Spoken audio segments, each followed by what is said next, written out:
proactive action in doing this kind of activities. I hope this will be continue throughout next year, 2021 and so on, for the benefit of education, for the benefit of students to learn new things beyond the classroom concept. Thank you. Okay, thank you, Prof. Farid. So before I pass to Dr. Dian, okay, I just like to share with all the members. We got I think about 470 participants already registered for this forum. It's a very great numbers. So we hope that all members will stay until the end of the session. Okay, Dr. Dian, please introduce yourself and your members from Indonesia. Good afternoon, Bapak Ibu. Assalamualaikum warahmatullahi wabarakatuh. I am Dian Wicaksi. I am a Dean of Economic and Business Faculty.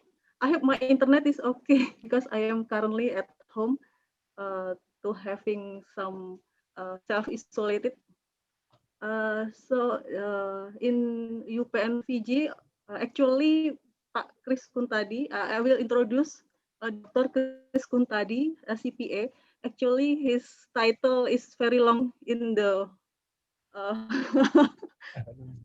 behind his name is very long, long profession certification. So, Mr. Pak Kris Kuntadi is currently as a senior advisor at the Ministry of Transportation. I believe that his experience will suitable and will be competent to give the webinar today. Please welcome Pak Kris Kuntadi and say hello, please, to our colleague here. Okay, how about Dr. Chris? Okay, yeah, I'm Dr. Chris. Actually, I have 12 titles, yeah, from BA, CPA, QIA, FCMA, CGMA, etc. Totally 12 as again told before. I am the senior advisor to Ministry of Transportation, especially in logistics, multimodal, and safety transportation. But besides that, I am also the commissioner of Indonesian Railway Corporation, or we call Kereta Api Indonesia, and I am the one of the lecturer in UPN Veteran Jakarta, and also others universities. I do before I joined with Ministry of Transportation. I was working in Audit Board of Indonesia, like in Malaysia is Jawatan Audit Negara, ya, JAN, yeah, is the same. So I do audit before, yeah, and before as the senior advisor, I was the Inspector General of Ministry of Transportation. So actually, my basic is accountant. Thank you. Okay, thank you, Doctor. I believe, is it any name, Dr. Dian? Any members from UPNVJ you want to introduce? I think they haven't joined. Only. Okay. Okay. So I believe all the moderator, MC, and all the speakers are clear what is the role of this program. So we just hope everything going smooth. Maybe Mr. Ni, my friend from Penang, you can introduce yourself. Major T.S. Chang, please introduce yourself. Ice breaking. I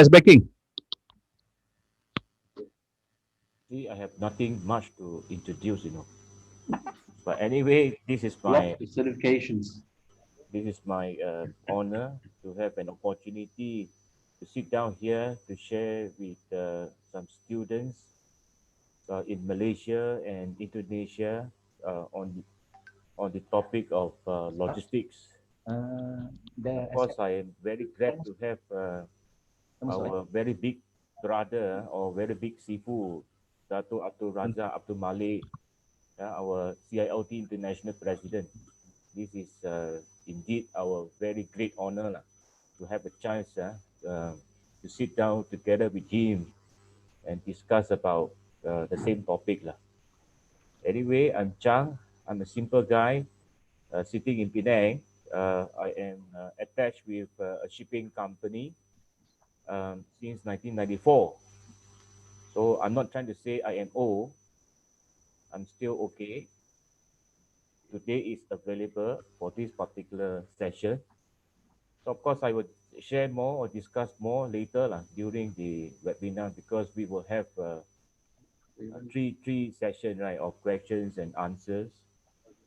And I was told that time is very much limited, and we have to summarize all our questions or answers and try to make it short and precise.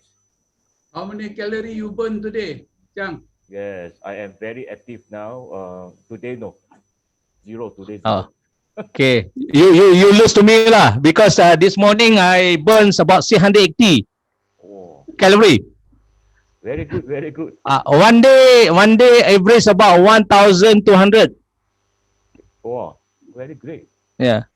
I have spent a lot of time now for walking, trekking, hiking. Okay, good. Yeah, it's You good. look young. But no choice Okay. because aging now, aging. So I need to ensure that certain levels are maintained. No choice, Yeah. no choice. Like last week alone, I did a total of 64.8 kilometer. Oh, okay. 64.8 Good. kilometer. But just walk. I'm not a champion. I'm not jogging or whatever. Just go there. Just walk, huh? Walk. Just walk, money. Okay, good. Because I will share with you lah how to increase the burning the calorie after this. Okay, sure. Okay, all right. Thank you, Major. So, Mr. Rainer, please make an announcement to all the participants after this, because they need to stay until the end. If they never stay until the end, they are not going to receive the certificate. So this is very important to highlight to all the audience. They need to stay until the end of the program. So if complete everything, they can receive the certificate. So this is very important. E-certificate. We already prepared for that. So this is the effort. I want to all the members here. You belakang sini atas ni. I want to introduce to all the members. They hero ni unsung hero. Okay, this one unsung hero. Okay, behind me Puan Azura, Ajaz Zavia, Safi is expert in multimedia.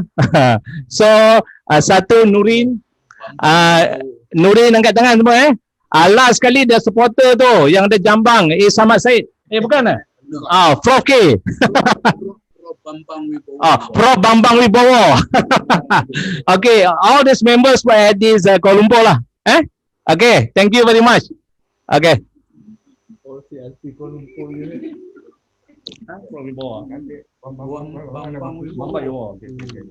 more minutes to start up the program. 3 more minutes. Yeah. At this moment, we receive the participant already log in 100 plus. Okay, great. Okay, we got another how many minutes? 3 minutes. Okay, we try to on time lah. Of course, this is logistics way, mate. Yeah. Cantik. Do it JIT, mate. No, if Sorry, friend. Here we got drink.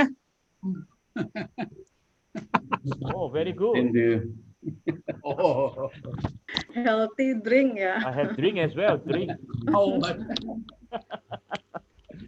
Tak apa, Dr. Dia nanti kita pergi ramai-ramai ke UPNVJ. Oke, siap. Veteran Jakarta. University Pembangunan Veteran Jakarta. Pembangunan ke pertahanan? Pembangunan. Pembangunan nasional. Itu veteran ni. Veteran. Veteran sekarang. Tentera lah. Dia public university. Cakap ni pakai mic. Pakai Kena pakai. Kita ambil dasarnya.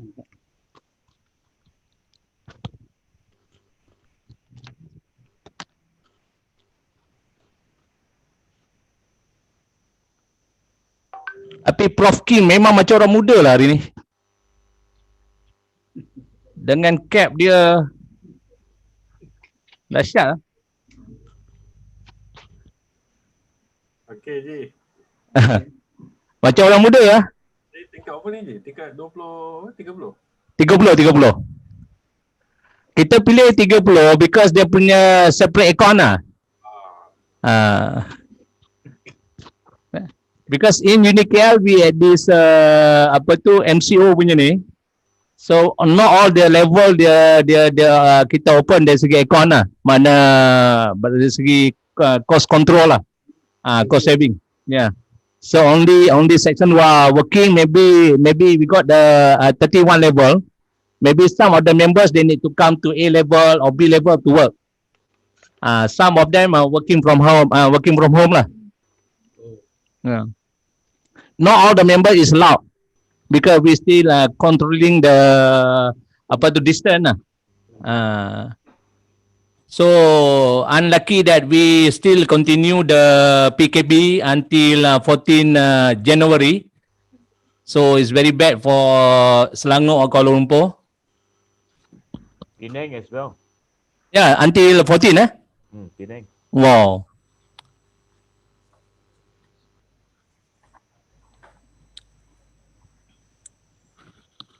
All right, it's 2:30. Okay.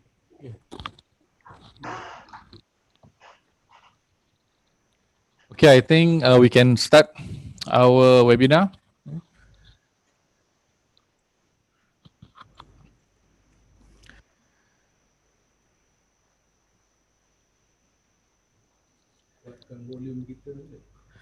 Assalamualaikum warahmatullahi wabarakatuh dan selamat siang kepada semua.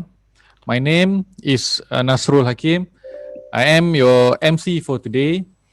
Welcome to our international online seminar called Logisticpreneur International Webinar 2020, Logistics in Business, Bountiful Inbound, Outbound and Reverse Opportunities. This is a business knowledge webinar that is jointly organized by University Kuala Lumpur UniKL and Universitas Pembangunan Nasional Veteran Jakarta UPNVJ. Before we start, I would like to share with you some of the ground rules during this webinar. Number 1, always put your microphone in a silent mode. If the host opens the line to let attendees participate, remember to keep your phone mute unless there's a need for you to speak. Number 2, be an active participant. Feel free to share your inputs or question using the chat box below. Number 3, taking down notes will help you remember the key points from the speakers which you think will be the most beneficial to you. Our webinar is currently live streaming at Facebook of Teknoputra UniKL. Before we get the ball rolling, we shall start our ceremony with a dua recitation. I am pleased to call upon Mr. Shafiq Fikri to recite the dua.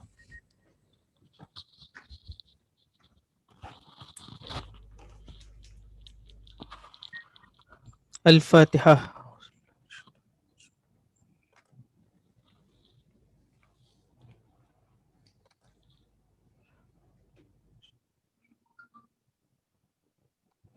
Bismillahirrahmanirrahim. Alhamdulillahirabbil alamin. Wassalatu wassalamu ala asyrafil anbiya'i wal mursalin sayyidina Muhammad wa ala alihi wa sahbihi ajma'in. Ya Allah, ya Karim, ya Wadud, O Allah, the most gracious, the most merciful. All praise to Allah the Almighty. May peace and mercy of Allah be upon His Prophet Muhammad sallallahu alaihi wasallam, his families, companions and followers. We thank you, Allah, for allowing us to be here in the Logistic in Business, Beautiful Inbound, Outbound and Reverse Opportunities webinar in peace and harmony. Ya Allah, Ya Fa'alu lima yurid, in conjunction with this ceremony, we ask for your aid and guidance. Grant us true happiness and health to our body and soul, to make the following of your commands easy for us. We seek your mercy to keep open and expand our hearts to receive the good and welfare from you. Rabbana atina fid dunya hasanah wa fil akhirati hasanah wa qina azabannar. Wa sallallahu ala sayyidina Muhammad wa ala alihi wa sahbihi wasallam. Walhamdulillahi rabbil alamin. Taqabbalallahu minkum. Amin ya rabbal alamin. Thank you Mr. Syafiq. Yang berbahagia TS Tuan Haji Muhammad Nasir alias Director of Teknoputra Division Universiti Kuala Lumpur. Yang berbahagia Dr. Erna Hernawati, Rector of UPNVJ. Yang berbahagia Dr. Dian Wicaksih, Dean of Faculty of Economics and Business UPNVJ. Dr. TS Haji Syamuddin, Dean of UniKL MyTech. TS Mr. Mazlan Zahid, Deputy Dean of UniKL MyTech. Colonel Ramzi, Head of Industrial Logistics Section UniKL MyTech. Our respectful panelists. Yang berbahagia Datuk TS Abdul Razak Abdul Malik, CILT International President, also as UniKL Industrial Board Member. Yang berbahagia Dr. Chris Kuntadi, Senior Advisor, Minister of Logistics, Multimodal and Safety Transportation, Ministry of Transportation Indonesia. Yang berbahagia Major TS Chang Kahlun, President of LOGM and Director of AK Shipping. Yang berbahagia Associate Professor Dr. Muhammad Farid Syamsuddin, Head of Research and Innovation UniKL Business School.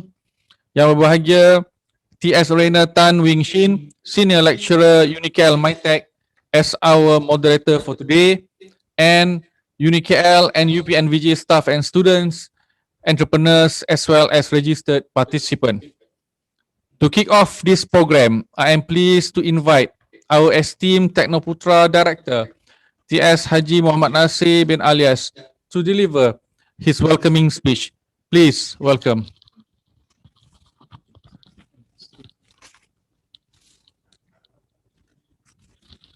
Thank you MC. To Yang berbahagia Dr. Irma Hirnawati, Rector UPN Veteran Jakarta UPNVJ. Yang berbahagia Dr. Dian Wikasih, Dean of Faculty of Economy and Business UPNVJ. Yang berbahagia Profesor Datuk Dr. Azanam Shah, Deputy President U3IC UniKL. Yang saya hormati Dr. TS Haji Syamuddin, Dean of UniKL MyTech. TS Mazlan Zahid, Deputy Dean of UniKL MyTech. Colonel Ramzi, Head of Industrial Logistics Section UniKL MyTech. And two panelists yang berbahagia, Datuk TS Abdul Razak Abdul Malik, CLT International President, and also as a UniKL Industry Board members of UniKL. Yang berbahagia Dr. H. Chris Kuntandi, Senior Advisor, Ministry of Logistics, Multimodal and Safety Transportation, Ministry of Transport Malaysia, Indonesia. Yang berbahagia Major T.S. Chang Kalun, President of LOGM and Director of AK Shipping. Yang berbahagia Associate Professor Dr. Muhammad Farid Syamsuddin, Head of Research and Innovation UniKL Business School. Yang bahagia T.S. Reina Tan Winsing as a Senior Lecturer in UniKL MyTech, and all UniKL and UPNVJ staff and students. Assalamualaikum warahmatullahi taala wabarakatuh.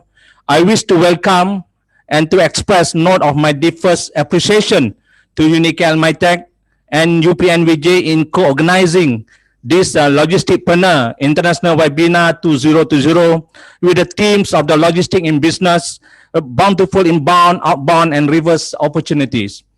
As at 9:30 a.m. this morning, we have approximately about 470 registered participants, which consists of 31 institutions from Malaysia and Indonesia.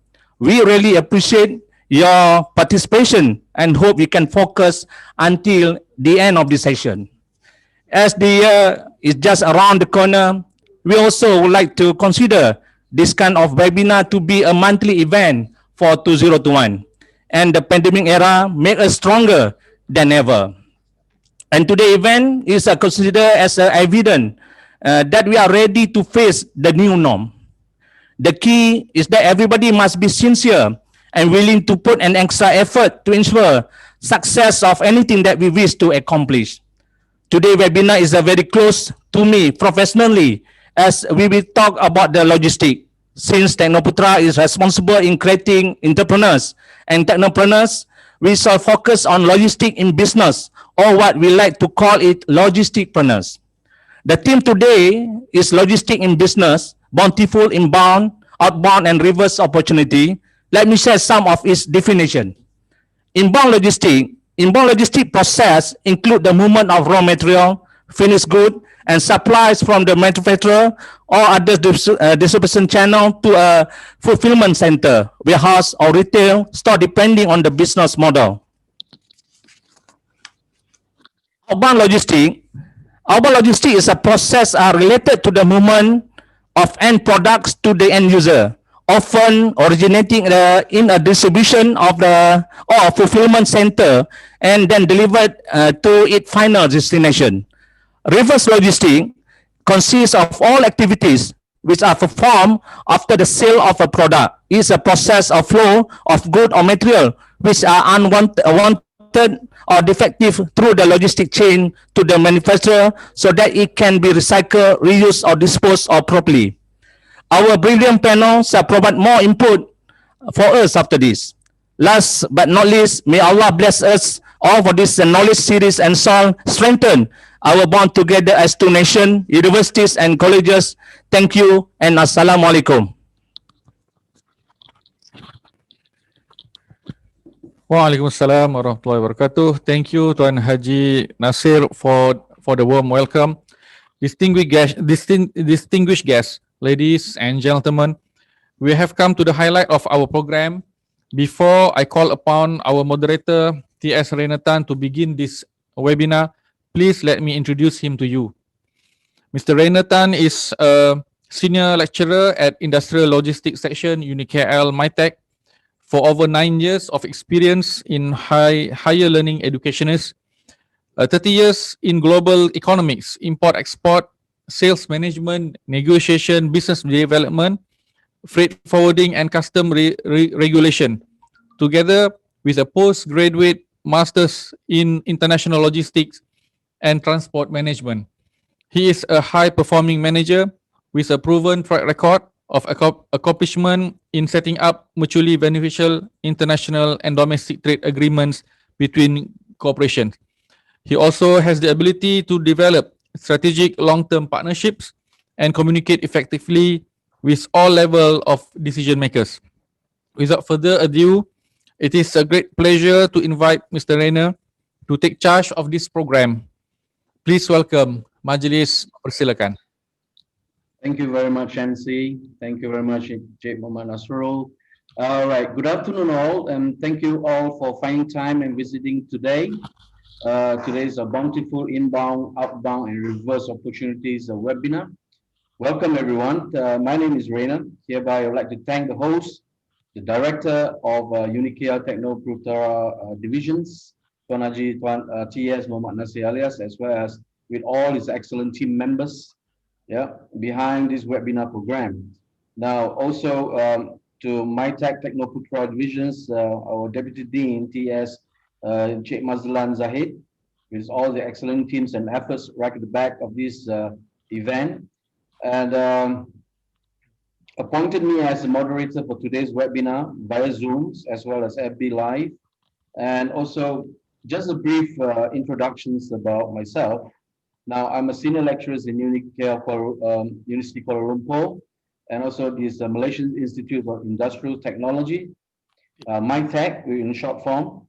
We are located at the southern part of Peninsula Malaysia, and also the southern tip of Asia, big land called Johor Bahru. So neighboring with another partner of ASEAN partner, Singapore, just a 15-20 minutes drive, causeway drive away. So before my journey to UniKL, I was in the logistic industry for domestic and international marine shipping transportations for the past 30 years. studying as a general worker at the dockyard at Johor Port, right? Climbed the ladder from a young Chico till my very last manager posting in the higher management department. So now currently I'm working as a senior lecturer in industrial logistics section in MyTech, also as the advisors to YPC, Young Professional Club of CILT Malaysia, and also presently covering my expertise subject, which is international shipping and forwarding. Allow me to share with you all, we in MyTech have 4 sections which consists of industrial logistics sections, considered as the biggest numbers of students in this campus. We also have 3 other sections which are quality engineering sections, instrumental care engineering and facility maintenance engineering. More or less all these sections also involve or do cover certain logistics movement studies. Currently, we are quite studies program from the level of master program in supply chain and bachelor's and diploma levels studies in logistics, as well as other sections. Yeah. Now today we are presenting the title of Bountiful Inbound, Outbound and Reverse Opportunities. Now just a little housekeeping before we get started, audience. Our audience are mainly students. If you have any questions during your presentation sessions, please type them into the questions box in your Zoom. I'll try to bring them up during the presentations, and no worries. Yeah, we will also have time for questions and answers sessions at the end of the sessions. And hopefully all participants for today, you can stay up to the end of the sessions, as the hosts, the organizers have already agreed to post you a digital certificate of attendance for your attendance for today. Yeah? So these 3 main directions corresponds to the 3 logistical process today, which are going to focus on today. These are inbound logistics, outbound logistics, and reverse opportunities have already mentioned by our organizers today, Tuan Haji Muhammad Nasir alias. All right. Now, especially to our target audience, students studying logistics, as well as our future backbone of Logisticpreneur, championing in this logistics transport arena. Yeah. Now, I would like to introduce today's the first speaker, the guest speaker, our Honorable Dato T.S. Abdul Razak Abdul Malik, our current international president of the Chartered Institute of Transport, CILT. Now, just a little bit of information on Dato. Now, Dato took office a few years ago as an international president. Towards the next century for CILT, after CILT International successfully serving the industry for the last 100 years. To be relevant, his excellent focus and vision will touch on the key missions of the Institute to provide accessible and high quality, embracing digitalizations and industrial revolutions 4.0 in educations globally, sustainability and green agenda, a responsibility and privilege role to play, creating a friendly environment for the future of our planet Earth. Now, in the spirit of Stronger Together, we are exploring the uncharted territories, successfully expanding CILT International into the Middle East of Arab nations, Russians, European nations, Japanese, as well as the Latin Americas. Now, inclusivity and care for every CILT member countries to participate actively in supporting the missions and visions of CILT International by creating open platform and communications by means via video conferencing, internet TV, as well as YouTube. In view of the present challenges, CILT believes strict adhering to best practices in managing the pandemic crisis and disaster and adapting at the quickest time in the new normal and the new reality as a way forward. Our respected Dato currently holds several posts as chairman, directors, and consultation roles in numbers of private companies in Malaysia. So Dato is a long-serving member of the Chartered Institute of Logistics and Transport, a veteran in the logistics and transport industry. All started with his amazing journey with KTMB, Kereta Api Tanah Melayu Berhad, with a durations of combined experience of almost 50 years, regardless of local or global arena in logistics and transportations. Dato is a gentleman that always focuses on the policy of everyone matters, working to build influence with the Malaysian governments regardless of states or federal government. Always work on collaborations with departments and agencies, NGOs, business councils, trade commissions, whilst ensuring to remain open and inclusive, a great listener, and always understand all sort of differences. A true gentleman, they're ready to adapt into the new normal and the new reality at the quickest time and going forward for the future. He served as a managing director of KTMB from 2008 to 2009. No doubt that it was a short stint, but it was a very satisfying one after serving as a railwayman for 37 years. Dato strongly believed in inclusivity and unity is strength, transcendence of differences of race, creed and colors by introducing a slogan called One KTMB. He successfully launched the transformation strategy from zero to hero, managed to turn around KTMB from the red to black situations, this excellent strategy by setting the target profit of 1 ringgit Malaysia and the progress of positive where KTMB gained 1 million a week, every week through revenue enhancement, cost-cutting exercise. KTMB had a slogan of 1 KTMB and 1 ringgit Malaysia being widely used during his tenure and his leaderships. Excellent, Dato. Thank you. Our second panelist for today is Dr. H. Chris Kuntandi, Senior Advisors to the Ministers of Logistics, Multimodal and Safety Transportations of Indonesia. Now, Dr. had the honor of being the Big Five Indonesians' inspirational civil servant. So, you know how persistent and aspiring this figure is, a prominent figure in Indonesia.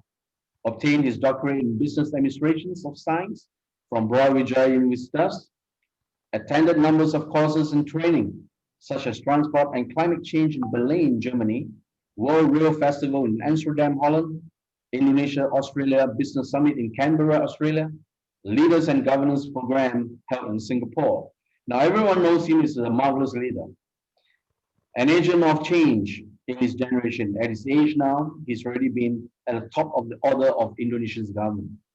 He has headed the Republic of Indonesia delegations at the International Maritime Organizations, or IMO, in London in 2015 and 2016.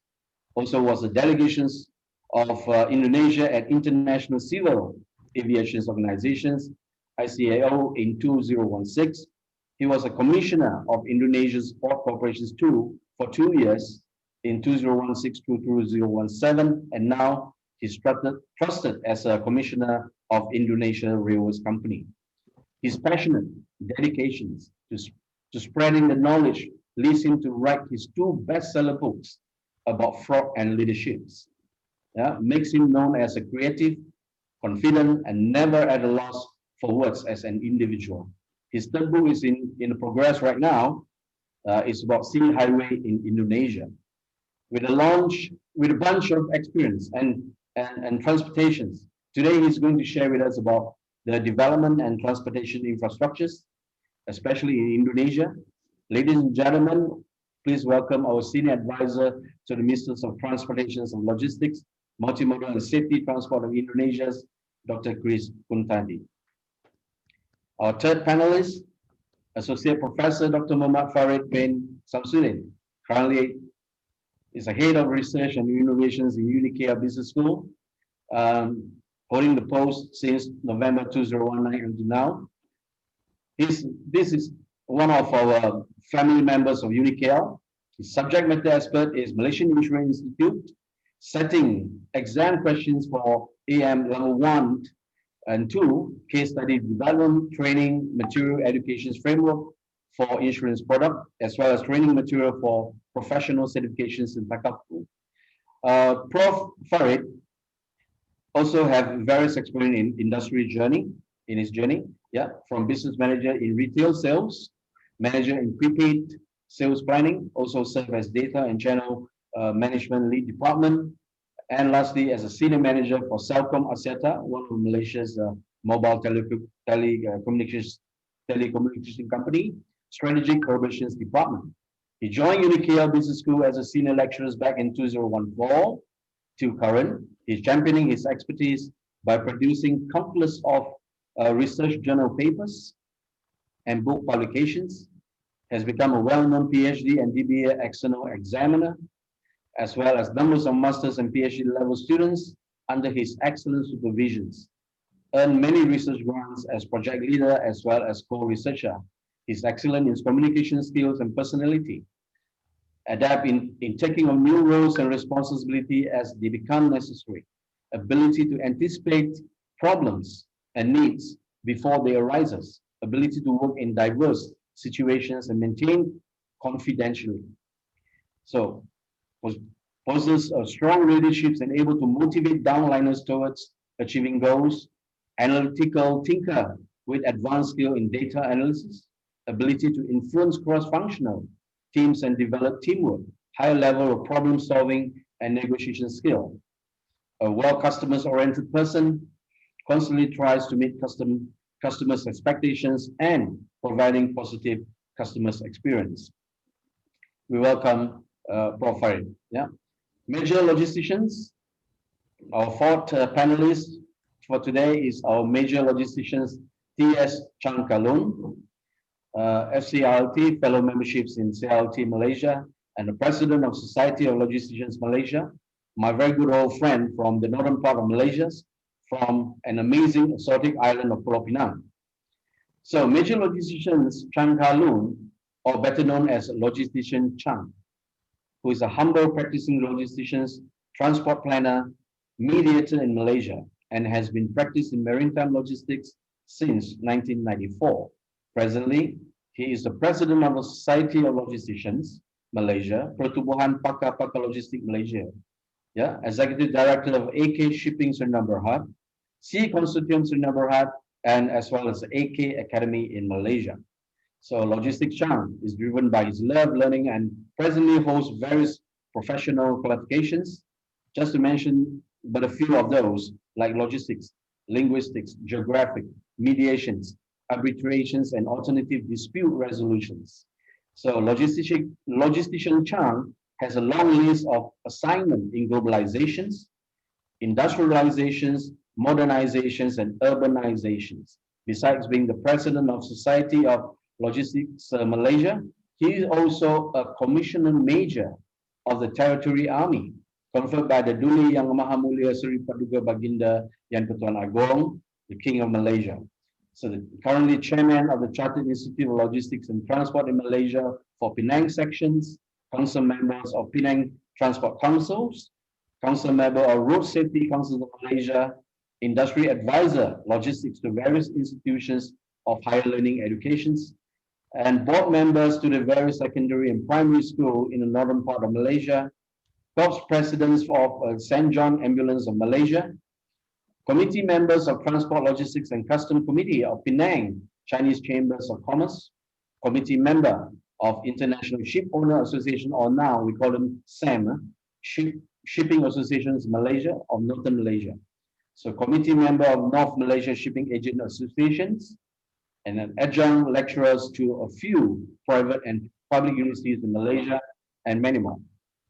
So in recognition of his professionalism, dedications, commitment, especially in the field of logistics and education, Logistician Chang has been bestowed with Ambassador of Peace in 2018. Last but not least, Logistician Chang has also been conferred Community Service Medal, Distinguished Conduct Medal, General Service Medal, Brilliant Service Medal as well, and also member of the Order Defender of States.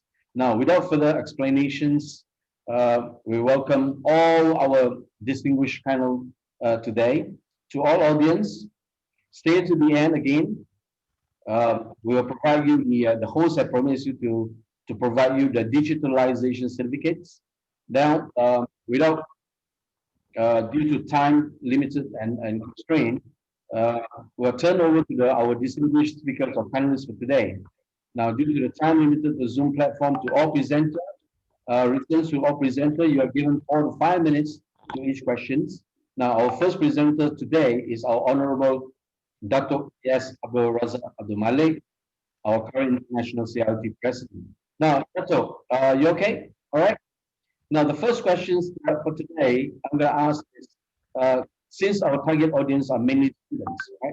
Now, the young blood of our future logisticians, what are the opportunities for students and graduates in the field of logistics and transport? And how and why should young people join these professions?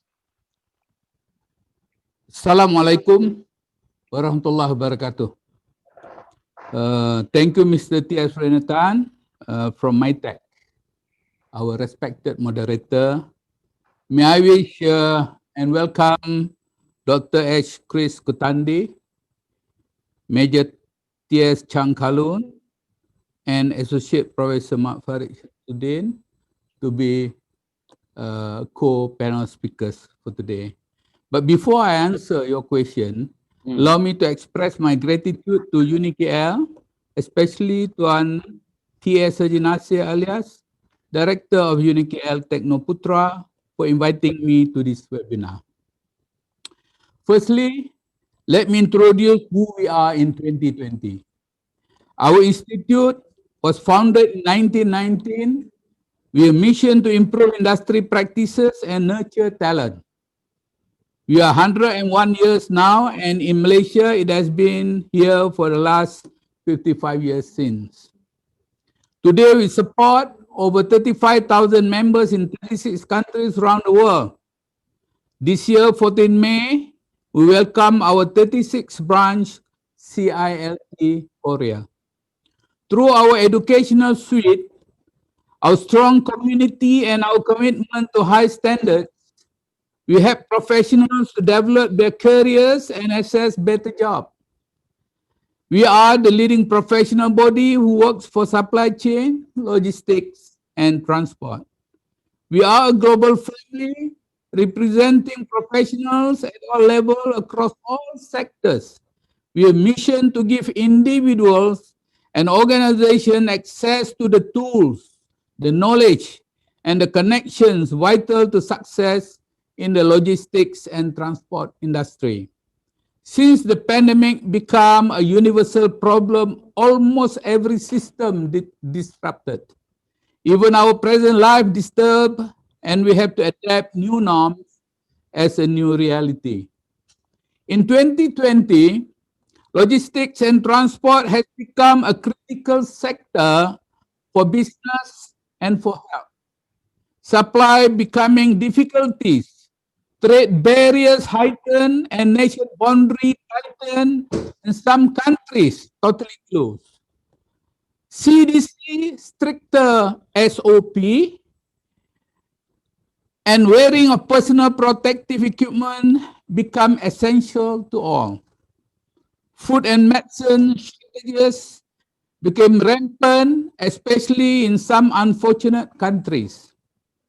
Now, vaccine is being manufactured. The challenges are availability and transfer, critically required by all countries, affecting billions of people. These are some of the reasons why logistics and transport is now more important than it was. At the same time, job has been lost, especially in the hospitality, trade, and manufacturing as a result of COVID-19. But in supply chain, most sectors have seen job growth.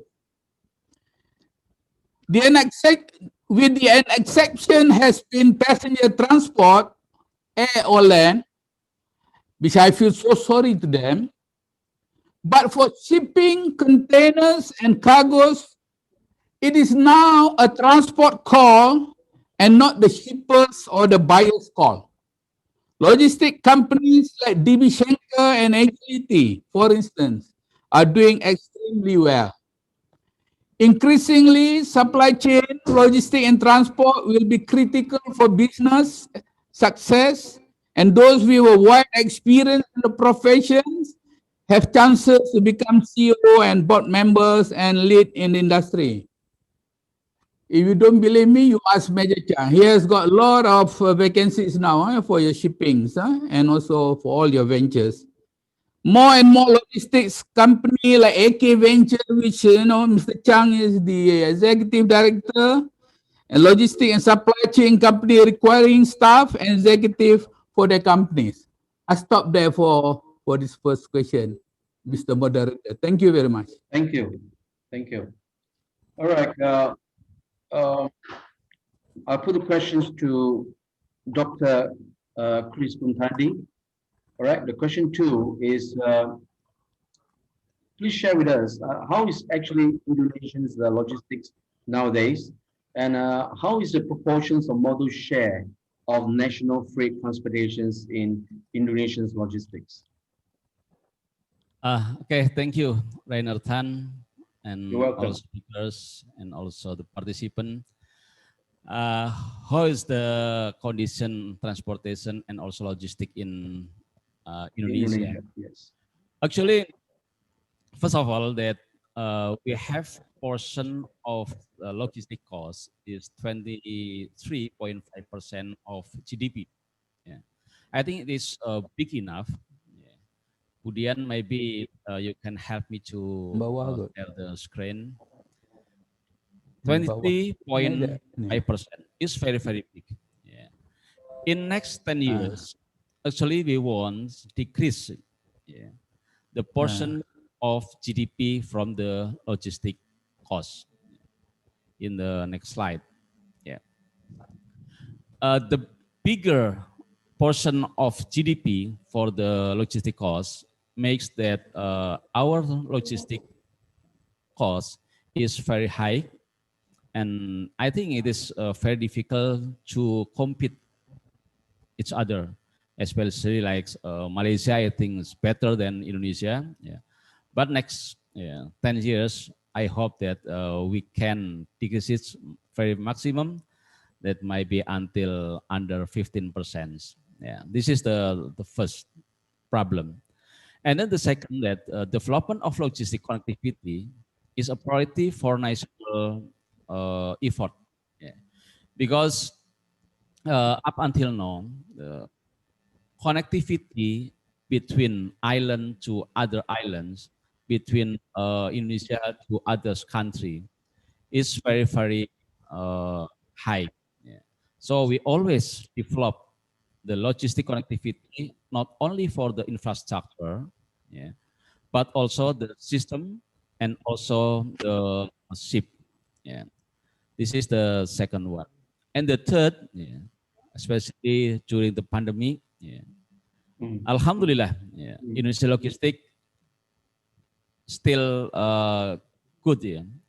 Like we have in March and April, we have decreases from the logistic, but it's only about 10 to 11%.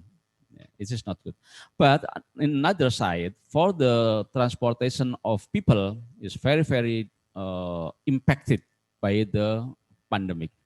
But for the logistic transportation, Alhamdulillah, yeah, we have not a significant obstacle. Yeah. For the technology itself, yeah, we try to replace the logistic process from manual to digital online. We have the body that prepare for national logistic, especially for Indonesia National Single Window, INSW. Yeah.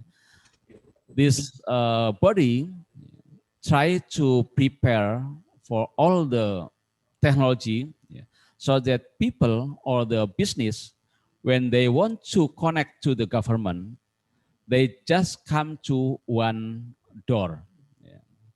Like before, they have to go to the Ministry of Transport for transportation. They have to go to the Ministry of Industry, yeah, for the industrial background, and then they have also go to the trade department, yeah, for others, yeah, and so on.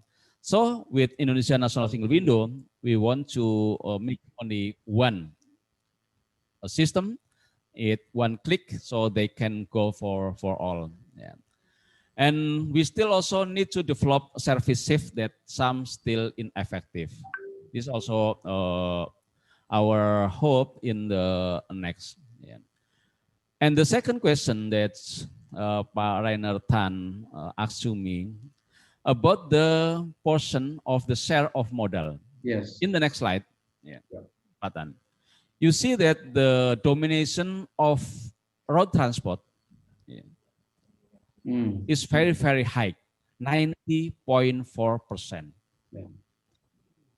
as you know, that Indonesia is actually a maritime country, but it looks like a continental country, because share of sea transport is only 7%. Plus ISDP is like for a river, is 2%. So it's only 9% for water transport. So the domination is in around 90.4%. However, the trend is only 0.6%. So what we want to try is how to shifting the transportation, freight transportation from road to the sea or from road to the train. I come here in Semarang. No, yesterday I went to port of Tanjung Emas. We try to build the infrastructure for train. So the train will come not only to the city, but until go to the port. Also in Jakarta, we have the railway until the port.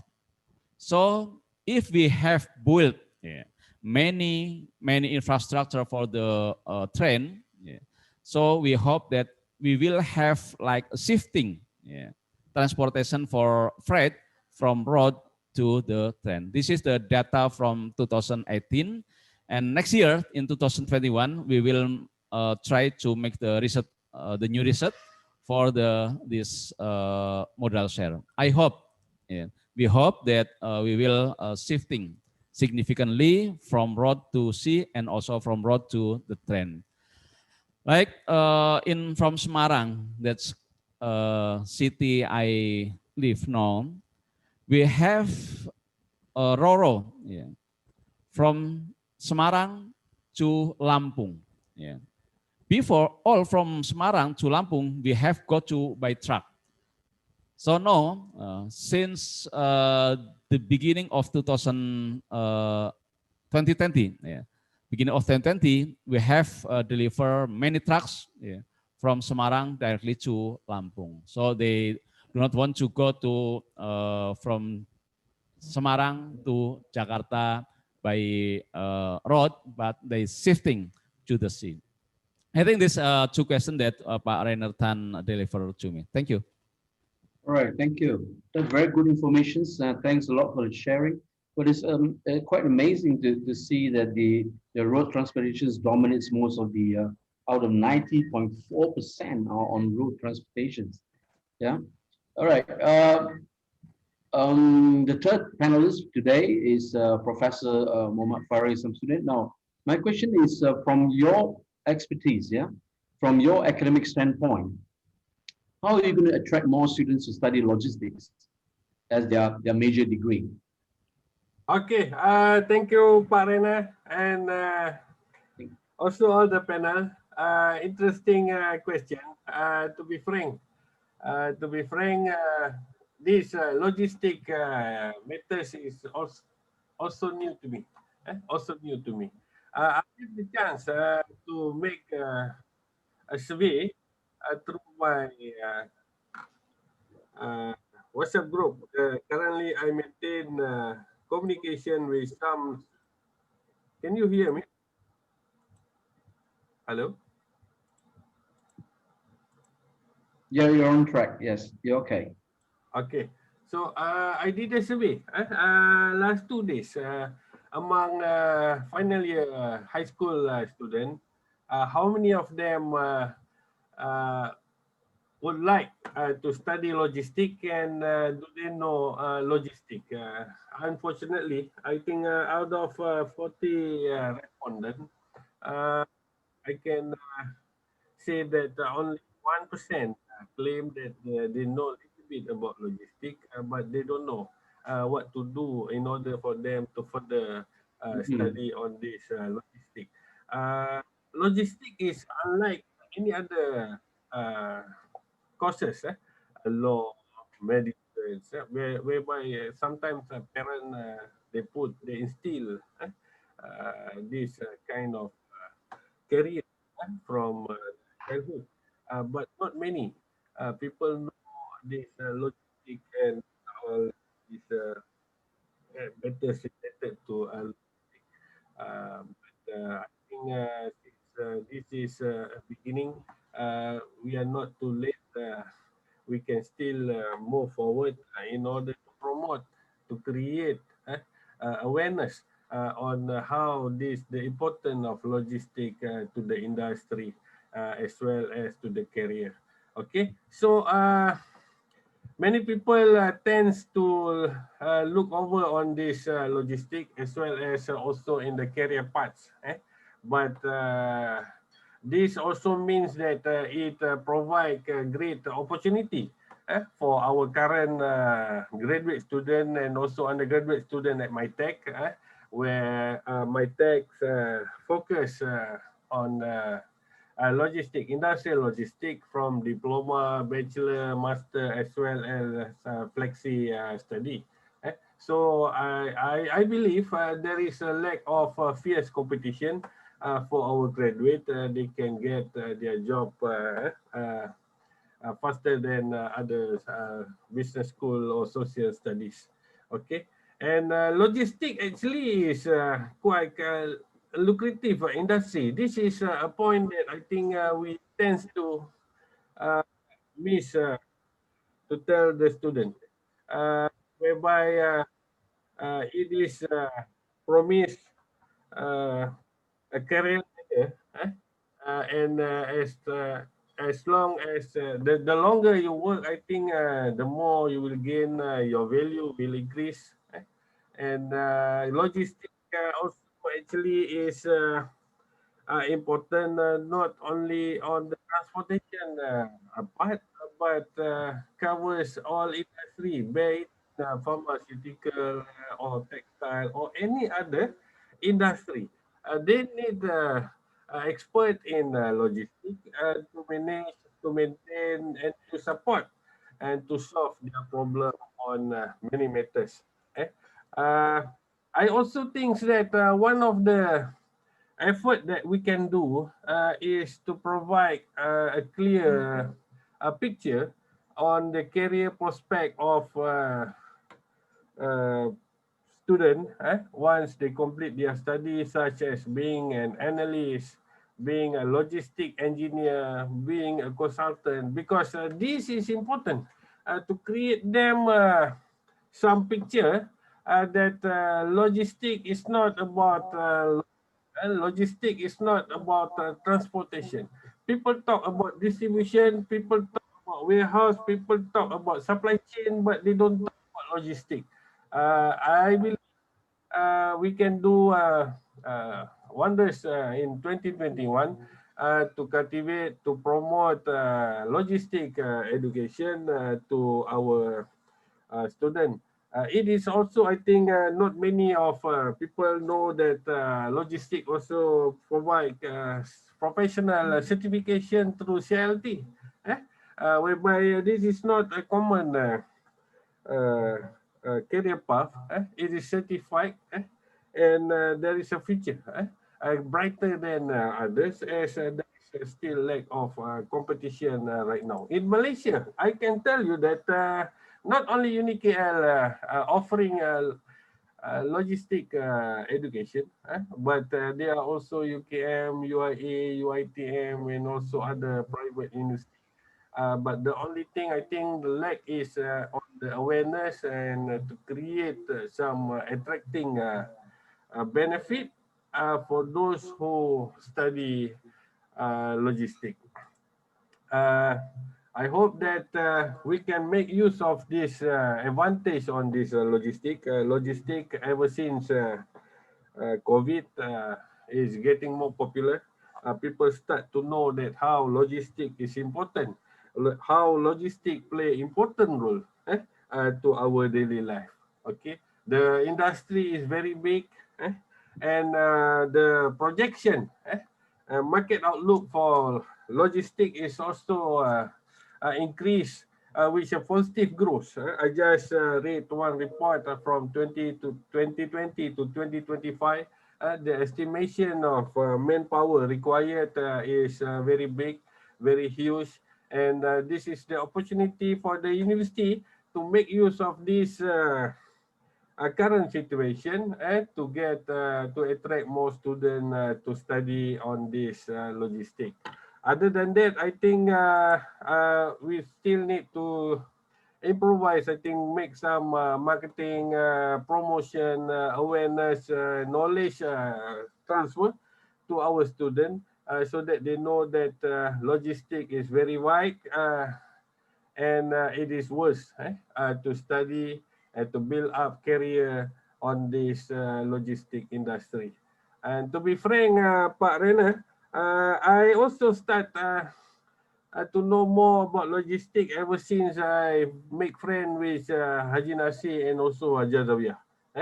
Before this, I think logistic is also not in my formal dictionary.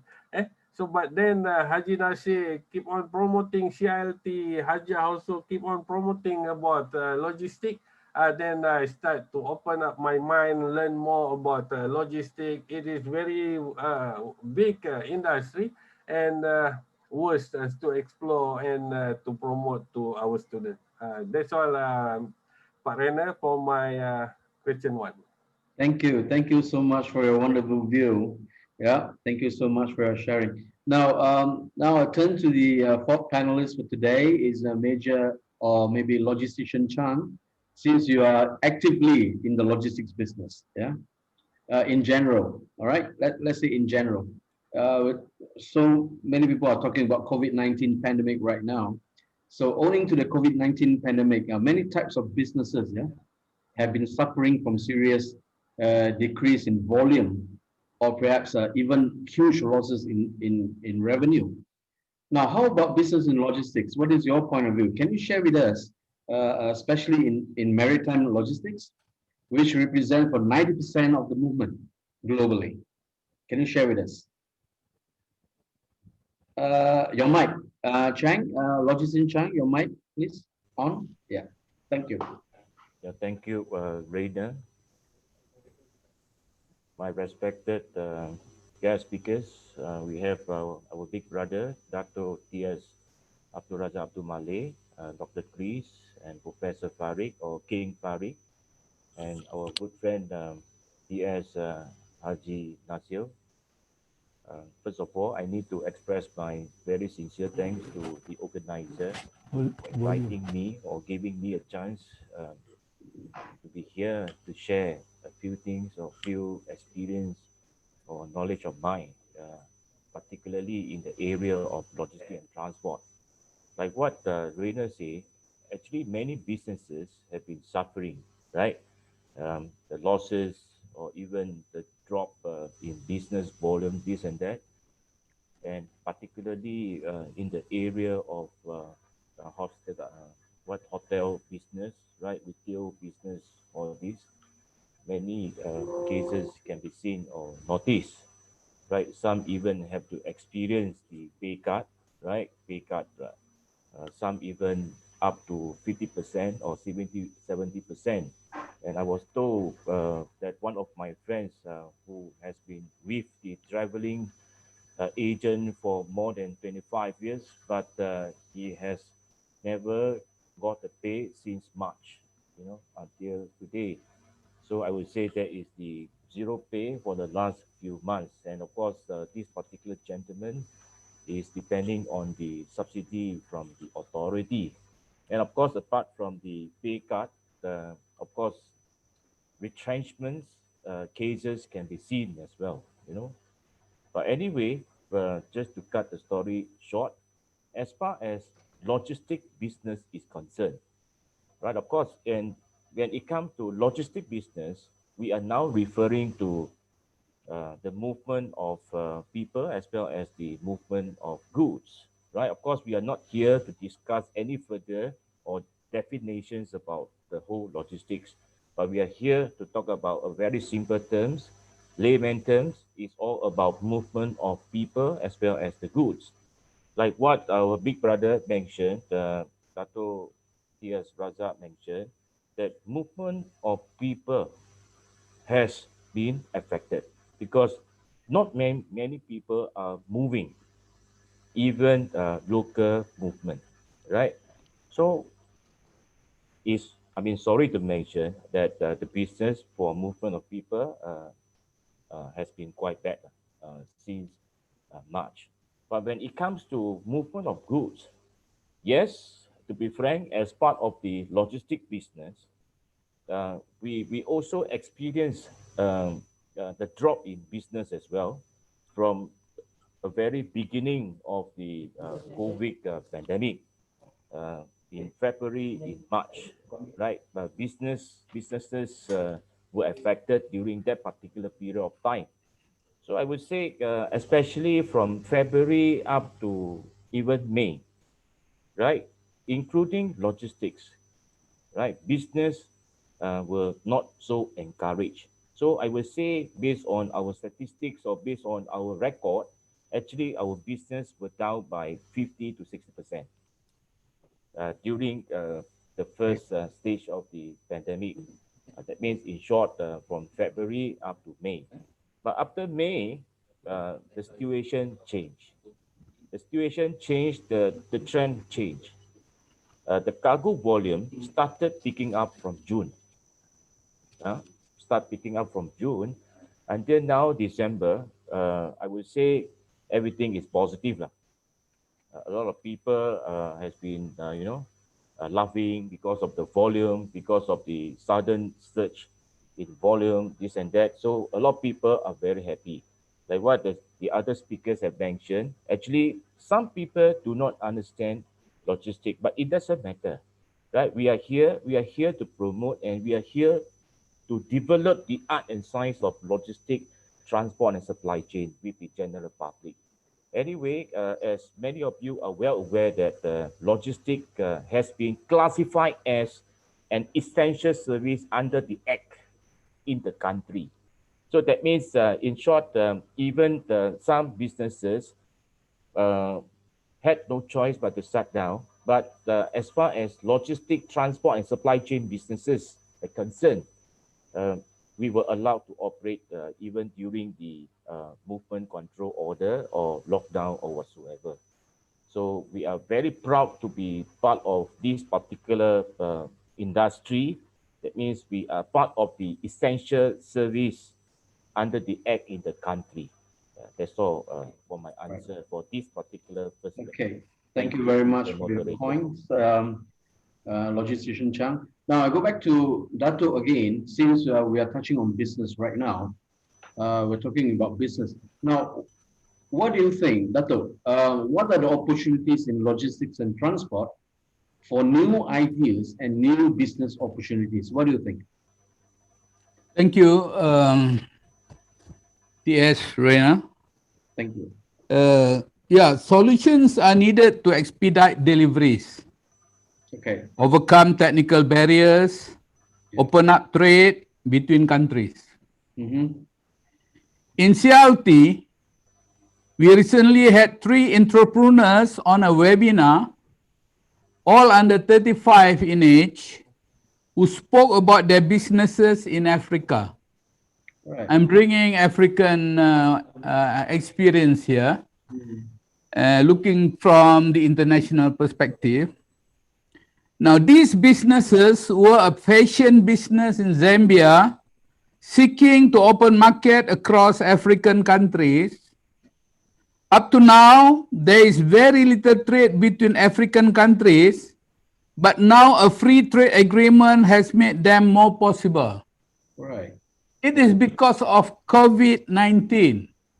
The country is becoming more open. They want to share and care for everyone because everybody is facing the same common, invincible, small, tiny enemy that can create havoc to all humankind. Now, a business in Nigeria that enable deliveries to the home and enabling other companies to find new markets and customers by delivering direct to the home. A business in Ghana specializing in cold chain food deliveries for fish and seafood products that seeks to open up market by the provision of the temperature control supply chain.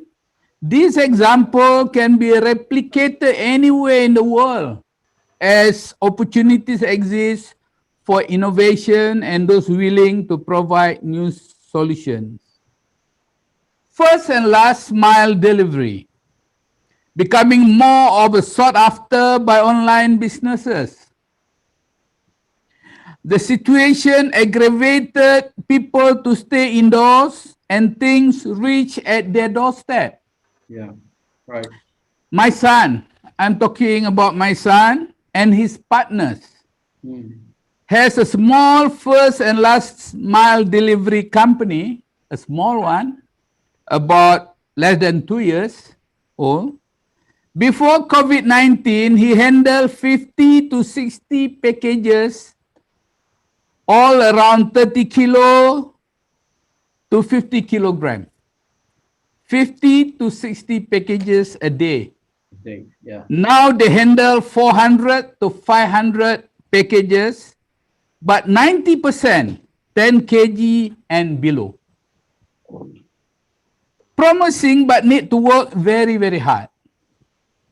Now they themselves, they are venturing on cater panas, or in English means hot catering, using airlines kind of food serving trolley fixed with electricity in a specially made food truck to deliver to functions with hot and sizzling foods. COVID-19 again expedited the process, especially the frontliners and those on a compulsory quarantine by the government were given free food during the MCOs. Excellent. Now, technology solutions and solutions that enable direct delivery and fast delivery to the consumers are the two growth areas in many parts of the world. Existing businesses often do not have the flexibility or the knowledge of to exploit this opportunity. I'll give you one good example. In UAE, United Arab Emirates, Dubai, Port World, and MERS line join up to implement blockchain technology to expedite clearance and transshipments of containers. SAGT Port Colombo, using paperless in handling containers. It's amazing to see the efficiency getting a thumbs up by the maritime community. Now, at the present moment, the distribution of vaccines, especially on the last mile, will be the most challenging part of the logistics. The only way to go is by offering solutions to those importers and shippers. The basis to consider here, of course, firstly, best practices and efficiency is of prime importance. Secondly, technology, especially IoT and artificial intelligence. But make no mistake, you can have the best technology, the best apps, the best IoT, and the latest online system, but the presence of you, us, as human factor are the most important criteria for the success. You, me, and all of us should be the driving force to the process. Without human factor, technology will not work as desired. I'll give you a very good, simple example. Work from home. Technology allows you to work from home. But you yourself must be sincere and honest to yourself. Because at home, who supervises you? You don't clock, the ticket.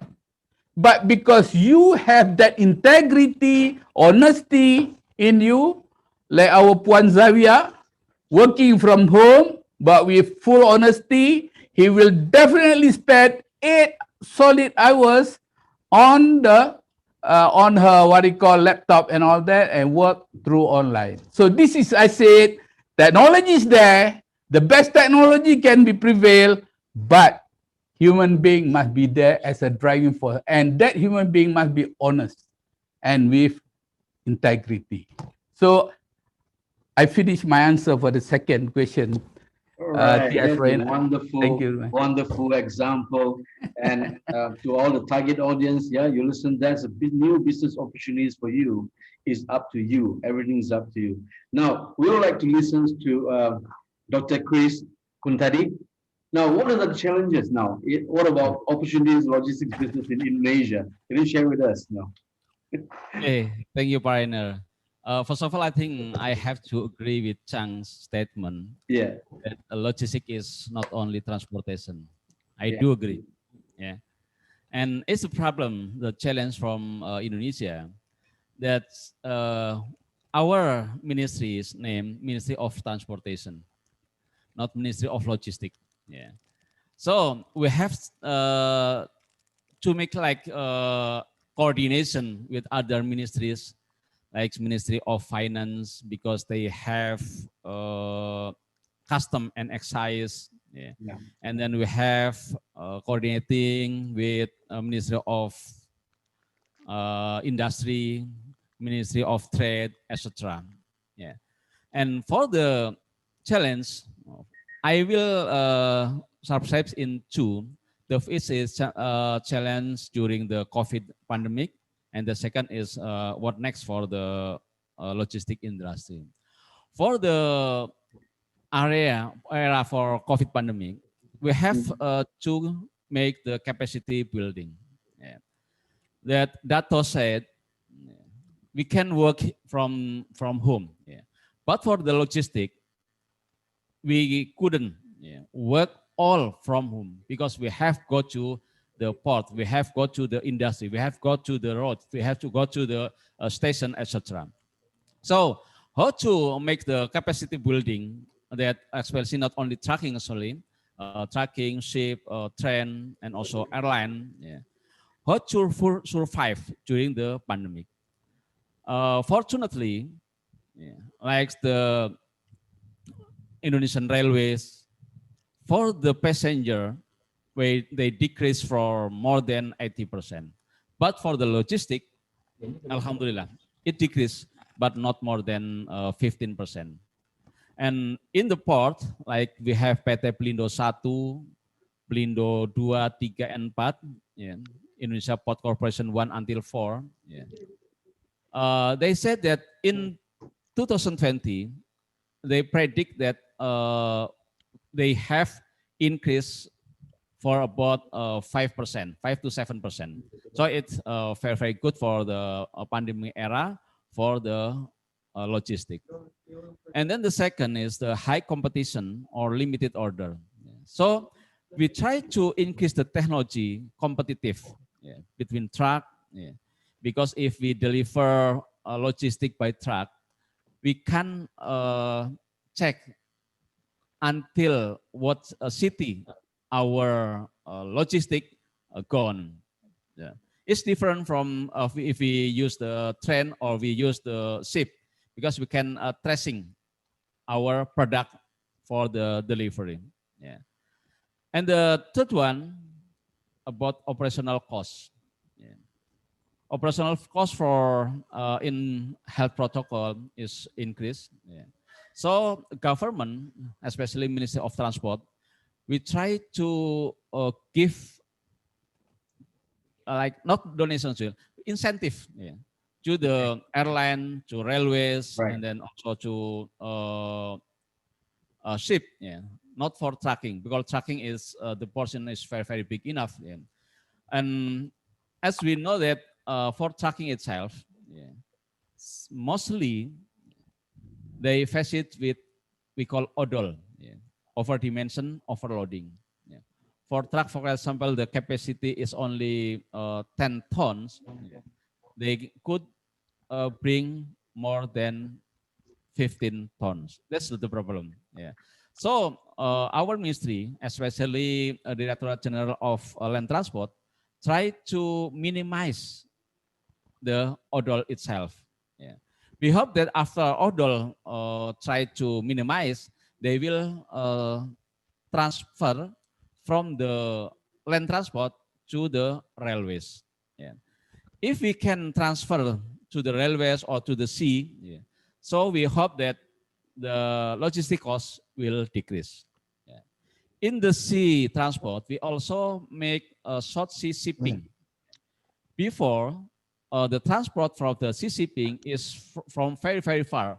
For example, from Jakarta to Papua, Jakarta to Kalimantan. So we also have from Semarang to Jakarta, from Jakarta to Lampung, or from Medan to Rio, etc.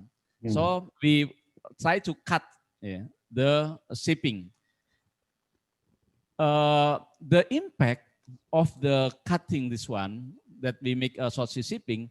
So before, many truck go from, for example, Surabaya to Semarang. It's about 300 kilos. So they move from truck to short sea shipping. And the second one about efficiency and digitalization, we try to reduce logistic costs. Yeah. With efficiency and digitalization, we predict that logistic costs will reduce until 10%. So we need commitment and also support, commitment from the business and also support from the other ministries. Yeah. That's what the challenge and opportunity for logistics in Indonesia, Pak Rainer. Thank you. All right. Thank you. Thank you so much for all your informations. Now, what about Belawan to Tanjung Priok then? Sorry? Belawan, from Medan to Tanjung Priok, as well as from land transportations? Yeah, yeah. Usually from Tanjung Priok to Belawan, we have problem because in Belawan, the deep of the sea is around 10 meters. And the big ship, they need at least 12. 15. So we use a big ship, go to the around Belawan, and then ship to ship from the ship to the Belawan with a smaller ship. That's a problem. Great. Yeah. Okay. So many industry, they try to send the logistic from Jakarta with a truck, go to Merak and Bakahuni, yeah, and then directly with land transport to Medan. Okay. Yeah. All right. Thank you. Thank you, Doctor. Now I'll pass the another questions to our Prof. Farid. Now, recently, the new term called logisticpreneur, right? Is I mean about our topic today. Now, what is it actually the terms means? Yeah, can you share with us your idea on logisticpreneur? Okay, thank you, Pak Rena. Okay, so this logisticpreneur is, I believe, is recently introduced. Before this, we already have technopreneur, which is currently Haji Nasir lead department in UniKL. Now logisticpreneur. Basically, this is based because of the response when people see that importance of logistic and the opportunity offered by this logistic industry for the young entrepreneurs. So the term logisticpreneur basically derived from the entrepreneur terminology itself, whereby we describe entrepreneur as a person who set up a business or businesses taking on financial risk in the hope of profit. So this is the basic definition of entrepreneur. And there are many definitions of entrepreneur. Some of them also define entrepreneur as the individual who create a new business, bearing most of the risk and enjoying most of the reward. The entrepreneur is also sometimes known as an innovator, source of new idea, producing goods and services for market. And it is also known as employer of productive, whereby they employ people to be hired in the organization. So that is entrepreneur. Logistic, on the other side, is the commercial activity of transporting goods to customer. So this is the basic definition. On the other part, it is also used to describe the management of transportation or of information from place to another involve things like transportation, inventory, packaging, supplies, and also warehousing. So this logistic covered a wide angle of component inside the logistic industry itself. So it is about time when there are more and more people know about this opportunity in this logistic industry.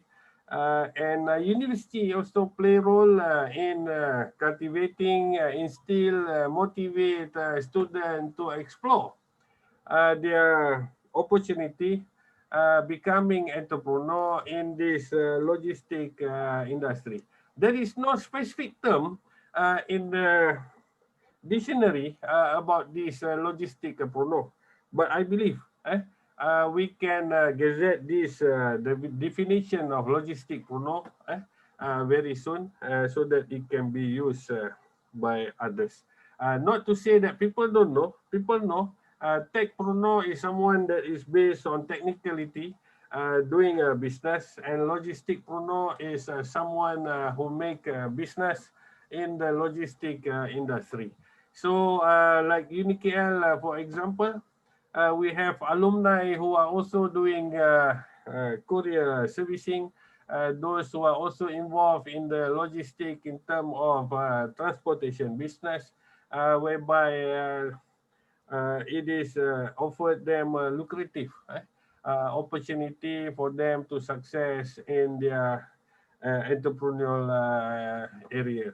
Great. It is also because we think, I believe that UniKL is strongly support to this logistic prono among our graduate because it offered a wide range of business that you can explore, as simple as delivery until to the big area of business such as involved in the packaging and a combination of any digital software and so on. So logistic prono overall is a combination to reflect someone who are doing business in logistic with knowledge and be part in the entrepreneurial cycle. So this is what we call logistic prono. I hope that more and more people explore this logistic prono area because it offered a lot of opportunity for them to success. People, student actually tends to overlook this opportunity on logistic prono. First, maybe because they don't know. Second, they are also not aware. So our Technoprono is now doing awareness, creating, opening more opportunities for our students to explore this. That's all. Thank you, Excellent. Parina. Great. Good. That's a good. Now, I go back to panelist number 4, logistician Chang. Now, just now we are touching on the new normal pandemic. Huh? Yeah. Again, with your expertise right now, can you share with us like COVID-19 pandemic affected the whole global supply chain? Now, especially in Penang, how do you handle that where MCO and lockdown is in place? How you handle it? Thank you, Rainer. Thank you. Basically, when it comes to global supply chain, we Yeah. don't just focus on one area or one state or country or Mm. even one region. When it comes to global supply chains, we look at the whole picture of the world, right? So that's why global supply chain, this particular term is in place. So yes, I agree that actually when this particular COVID pandemic was in place or at the very beginning stage, a lot of people were actually being affected by this particular pandemic Yeah. because a lot of people didn't know what to do. Yeah. Didn't know what to do and didn't know what to handle or manage that particular situation, including people like us in the logistic business. So you see, at the very beginning stage, people would see this particular many closures of borders. You know, closure of borders. People started announcing the MCO, started announcing the lockdown, this and that. So closure of border, closure of certain parts, True. right? So which already affected the global supply chain, Yes. also called the flow of raw materials as well as the semi finished goods or even the finished goods. So even for a very simple example, when it comes to shipping, right? When it comes to maritime logistics, even ships are behind or were behind the original schedule because of delay, because of certain issues brought up or caused by this particular COVID pandemic. Even for a very simple change of crew, sign on and sign off, Yeah, yeah. also affected during that True. particular period, simply because of the quarantine. This particular word, especially now, we always hear about this quarantine. Ship during that particular period of time, ship had to come, right, anchor there because of quarantine before you can do anything or handle anything or pass any documents or chop any documents. So ships were all behind the original schedule. So which gave a lot of headaches or challenges to the companies, right, or logistic businesses, right? Of course, we as a professional, we advise people during that particular period of time. We advise people to change the method of sourcing, right? We really have to go for regional sourcing or world sourcing. For example, if we used to buy certain raw material from country A, right? But because of this particular pandemic, we have to change. We have to change. We have to look for alternative. We have to change our method. That's why during that particular period of time, we advise people to go for regional sourcing or even global sourcing, right? Because in order for us to go in line with the changes in the business pattern, and also the trend. So generally, of course, at the beginning stage, this particular pandemic affected the whole global supply chain. But now everything is back to normal. Everything I would say is quite smooth because everyone has already adopted to this particular new normal, and we know what to handle now. So everything is fine lah. We all have to thank the God for giving us this new experience in business. Right. Thank you, Rainer. No, so you mean that most of the ships that entering the port, they have to anchorage for how long then? At the pilot 7 days. pilot station ground? 7 days. 7 days. Uh, All right. I remember during that period, I received a call. One of the ships uh, deploying from A country to B country. Then this particular ship wanted to drop by Penang. Example Penang, drop by Penang, and they wanted to so-called discharge a dead body. And we told them, oh, because of new syllabus, new procedure, then at the end, the ship owner decided to, divert the ship to somewhere else. All right. When everything was new Mm. and people started writing the new SOP, Mm-hmm. All right. everything was new at that particular period of time. Okay. Yeah. All right. Now, I'll go to Dato again. Right. Dato, so just now that you're talking about business opportunity. Now, can you share with us your point of view? How can CLT help someone is looking to develop a business opportunity in logistics and transport? Now, we have limited time, so I hope all panelists can just cut short your answers because we do have a lot of questions from participants. Yeah. Okay. All right. Okay. So again, how can CLT help someone looking to develop business opportunity in logistics and transport. Okay, CILT enables global networking through their forums.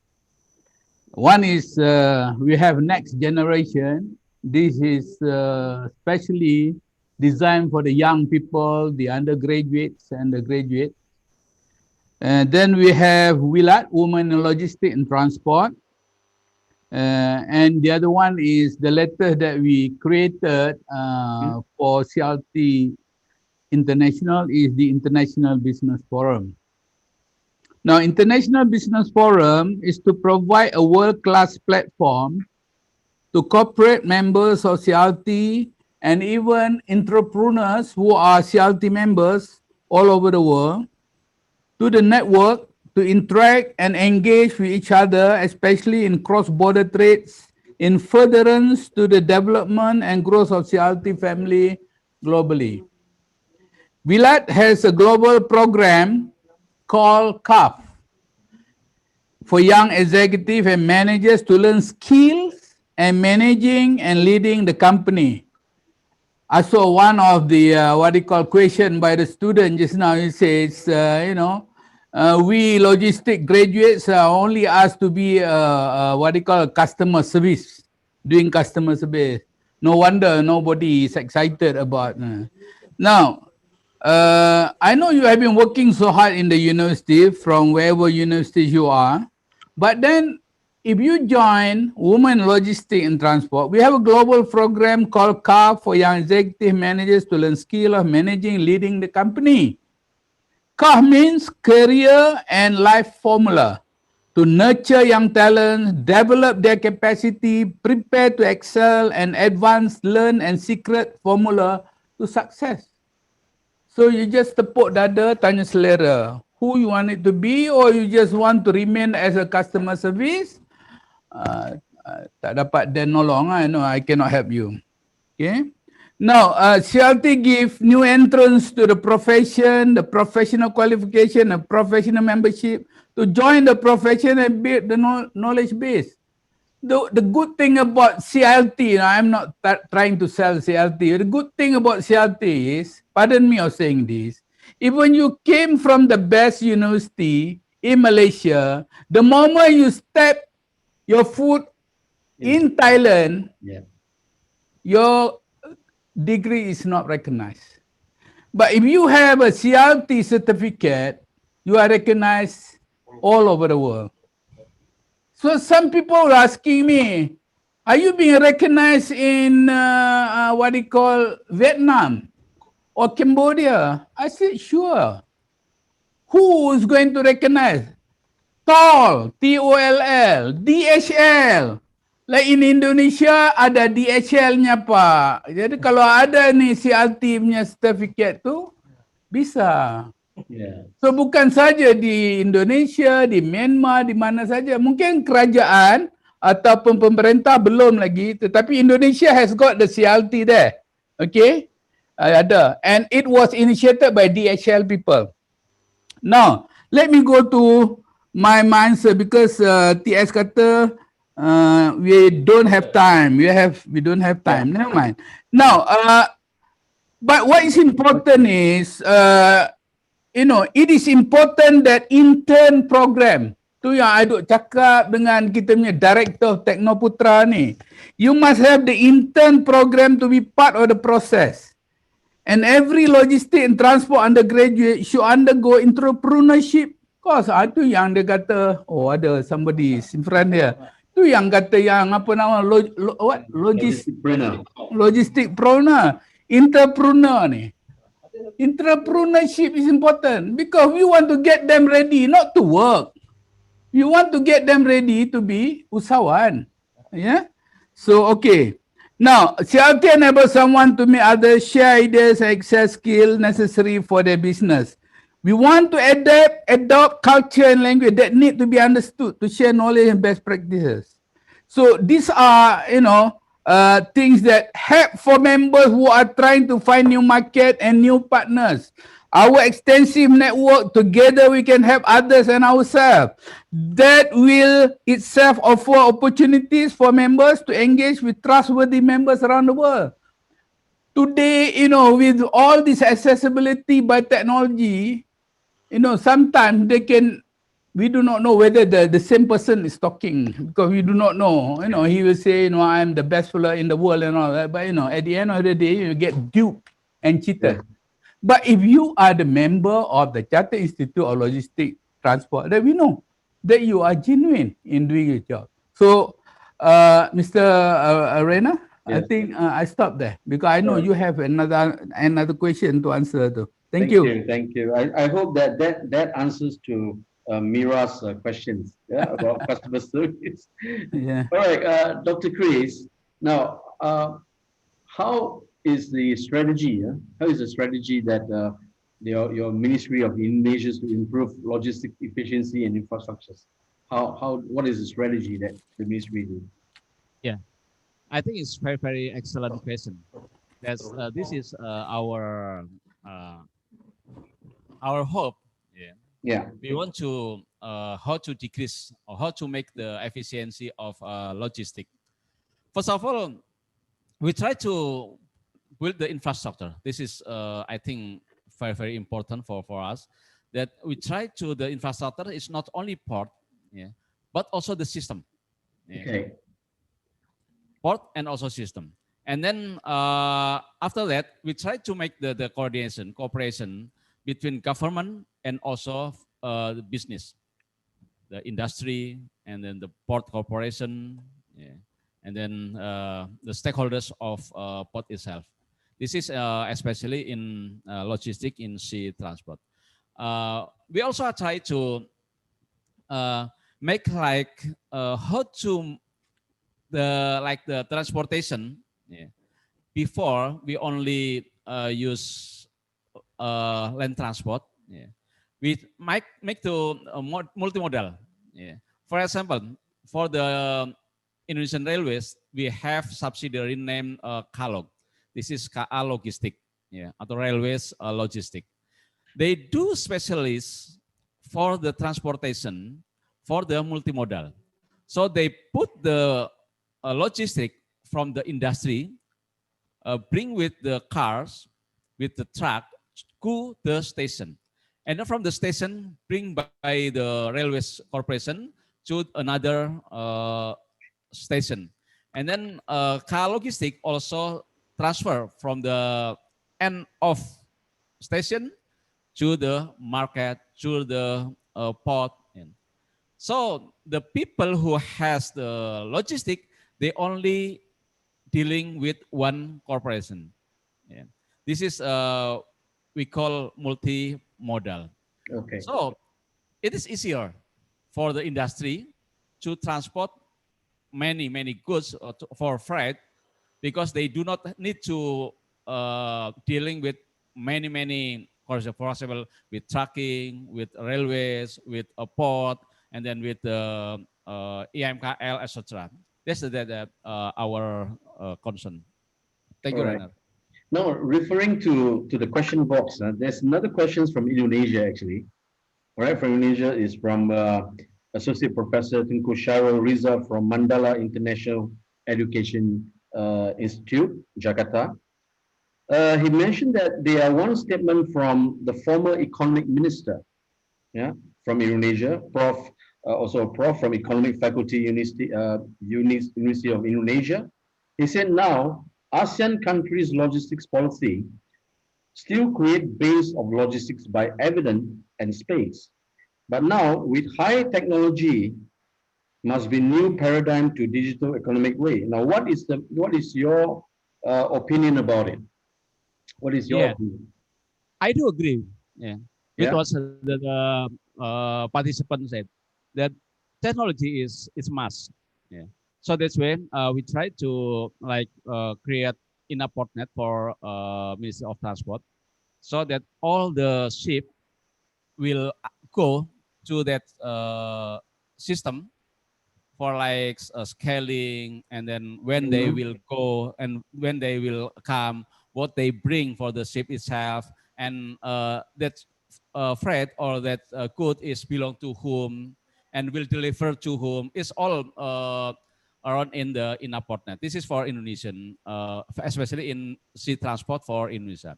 Besides that, we also have Indonesia National Single Window. This is coordinated by Minister of Ministry of Finance, yeah, for the custom, the part of custom.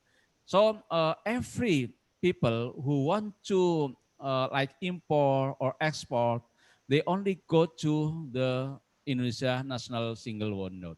Then it's all technology. This all systemized.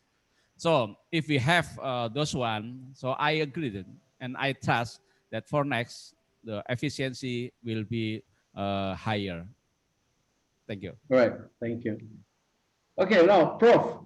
Uh, Prof. Farid, now how do you see that? How do you see should be encouraged? I mean, how students should be encouraged into logisticspreneur, and what is the role of the university, yeah, in encouraging students involved in logisticspreneur?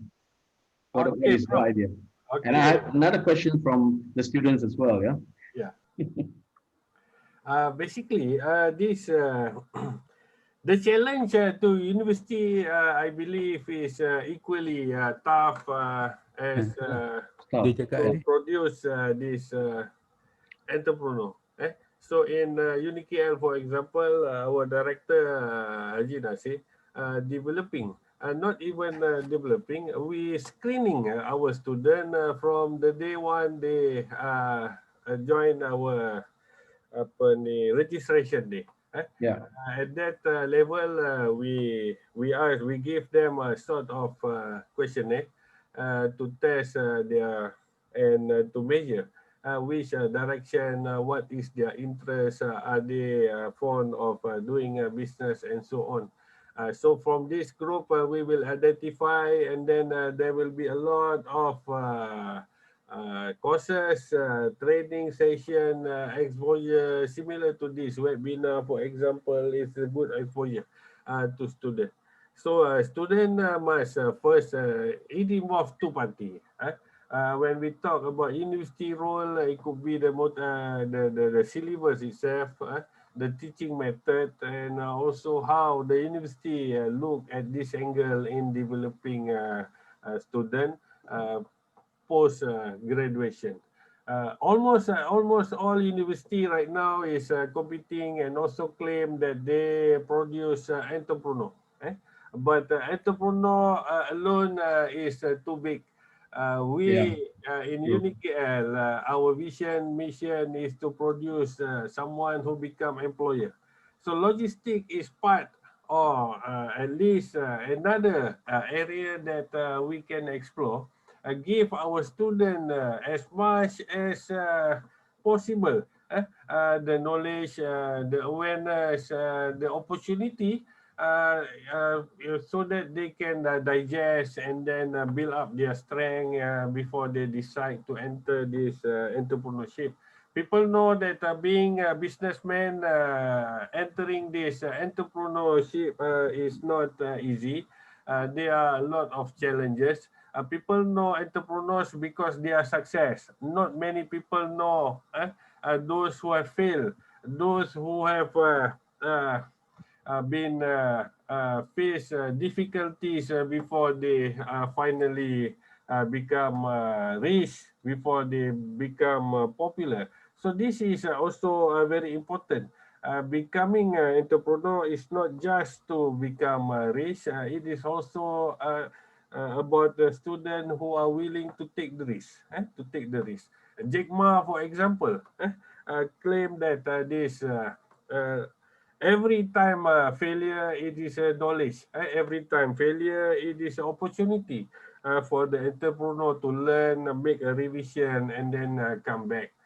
So in terms of logisticpreneur, I believe students still have a very narrow minded on this logistic. True. Besides that, what we can do is to expose them. What are the components of logisticpreneur, such as outbound transportation, fleet management, warehousing, material handling, and so on.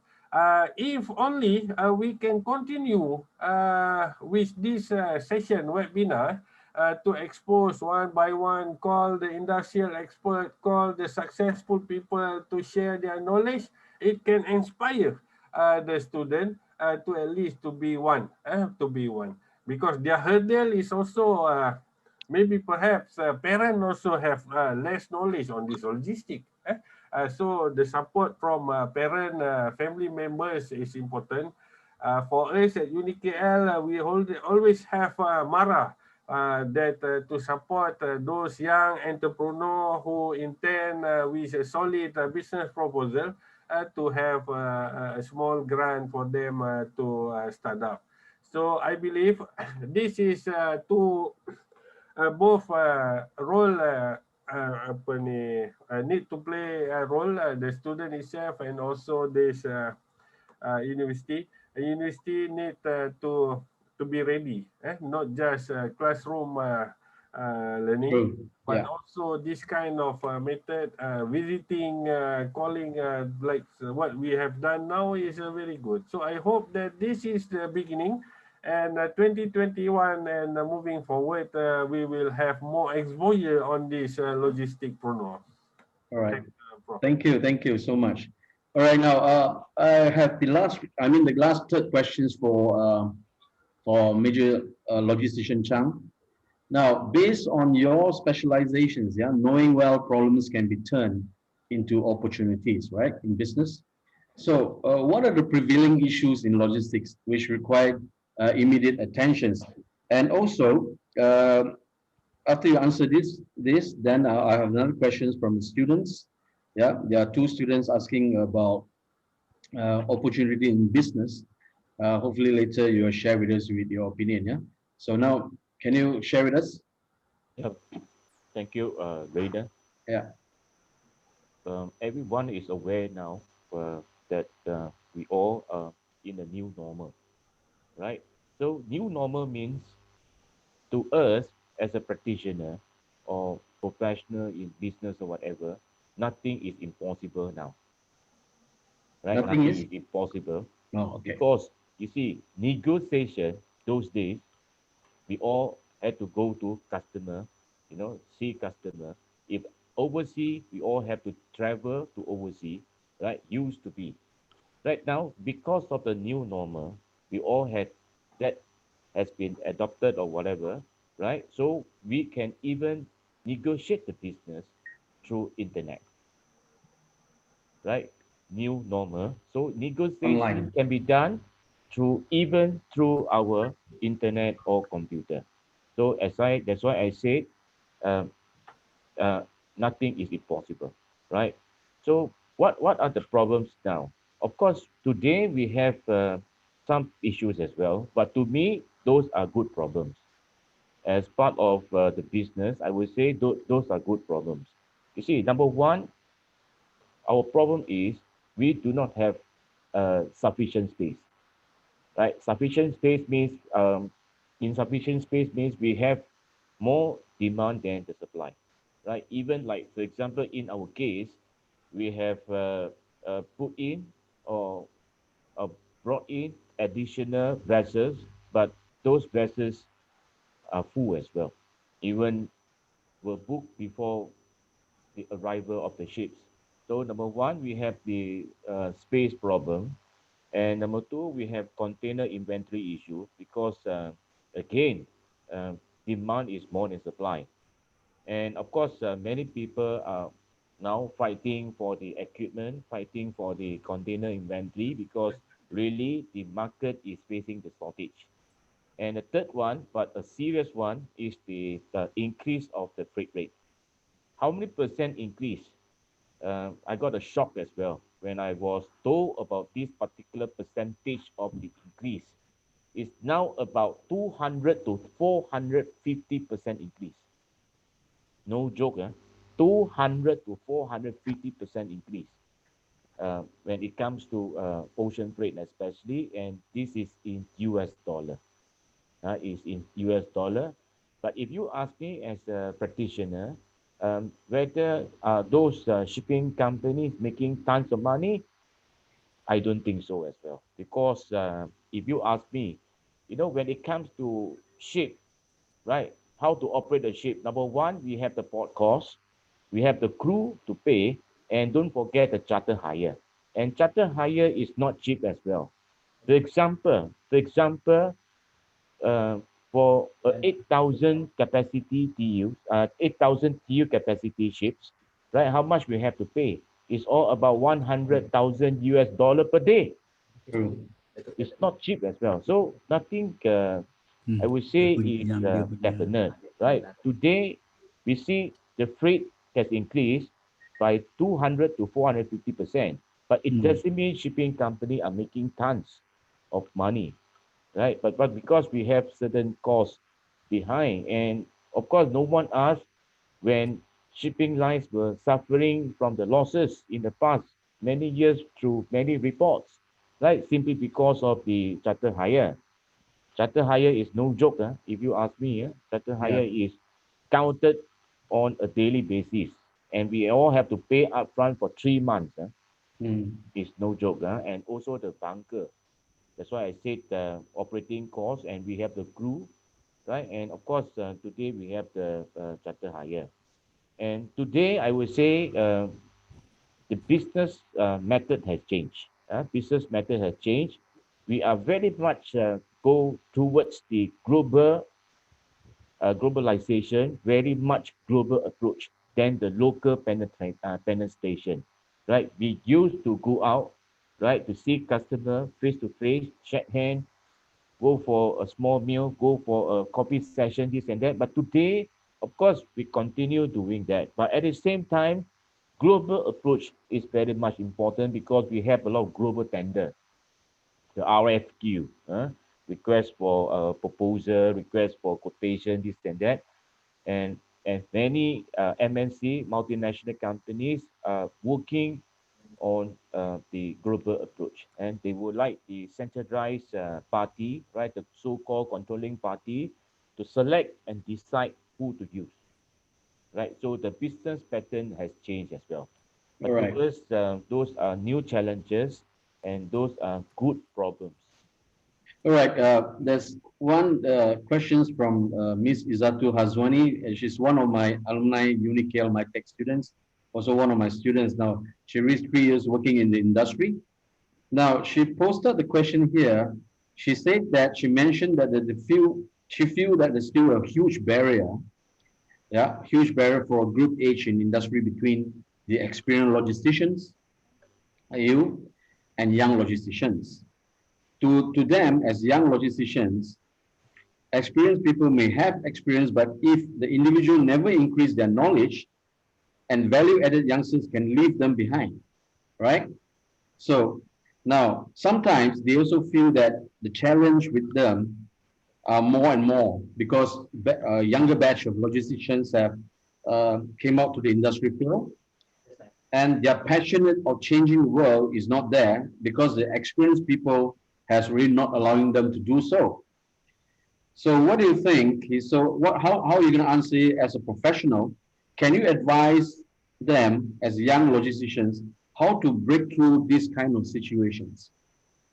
Okay, thank you, Rainer. A very good question. I like the question as well because I have this particular personal experience, a real personal experience. When I first joined the company at the age of 20 plus, same thing, I was given the position of supervisor. And under me, of course, a few, there was one with 15 years of experience, another one, 7 years of experience. I think a few more, more than 10 years of experience, right? So as a young logistician or young practitioner, whatever you call it, same thing. As a supervisor, was I able to supervise them? 15 years of experience, they will tell you they eat rice or they eat salt more than you or whatever. So this is the thing that we all have to face. No choice. No choice.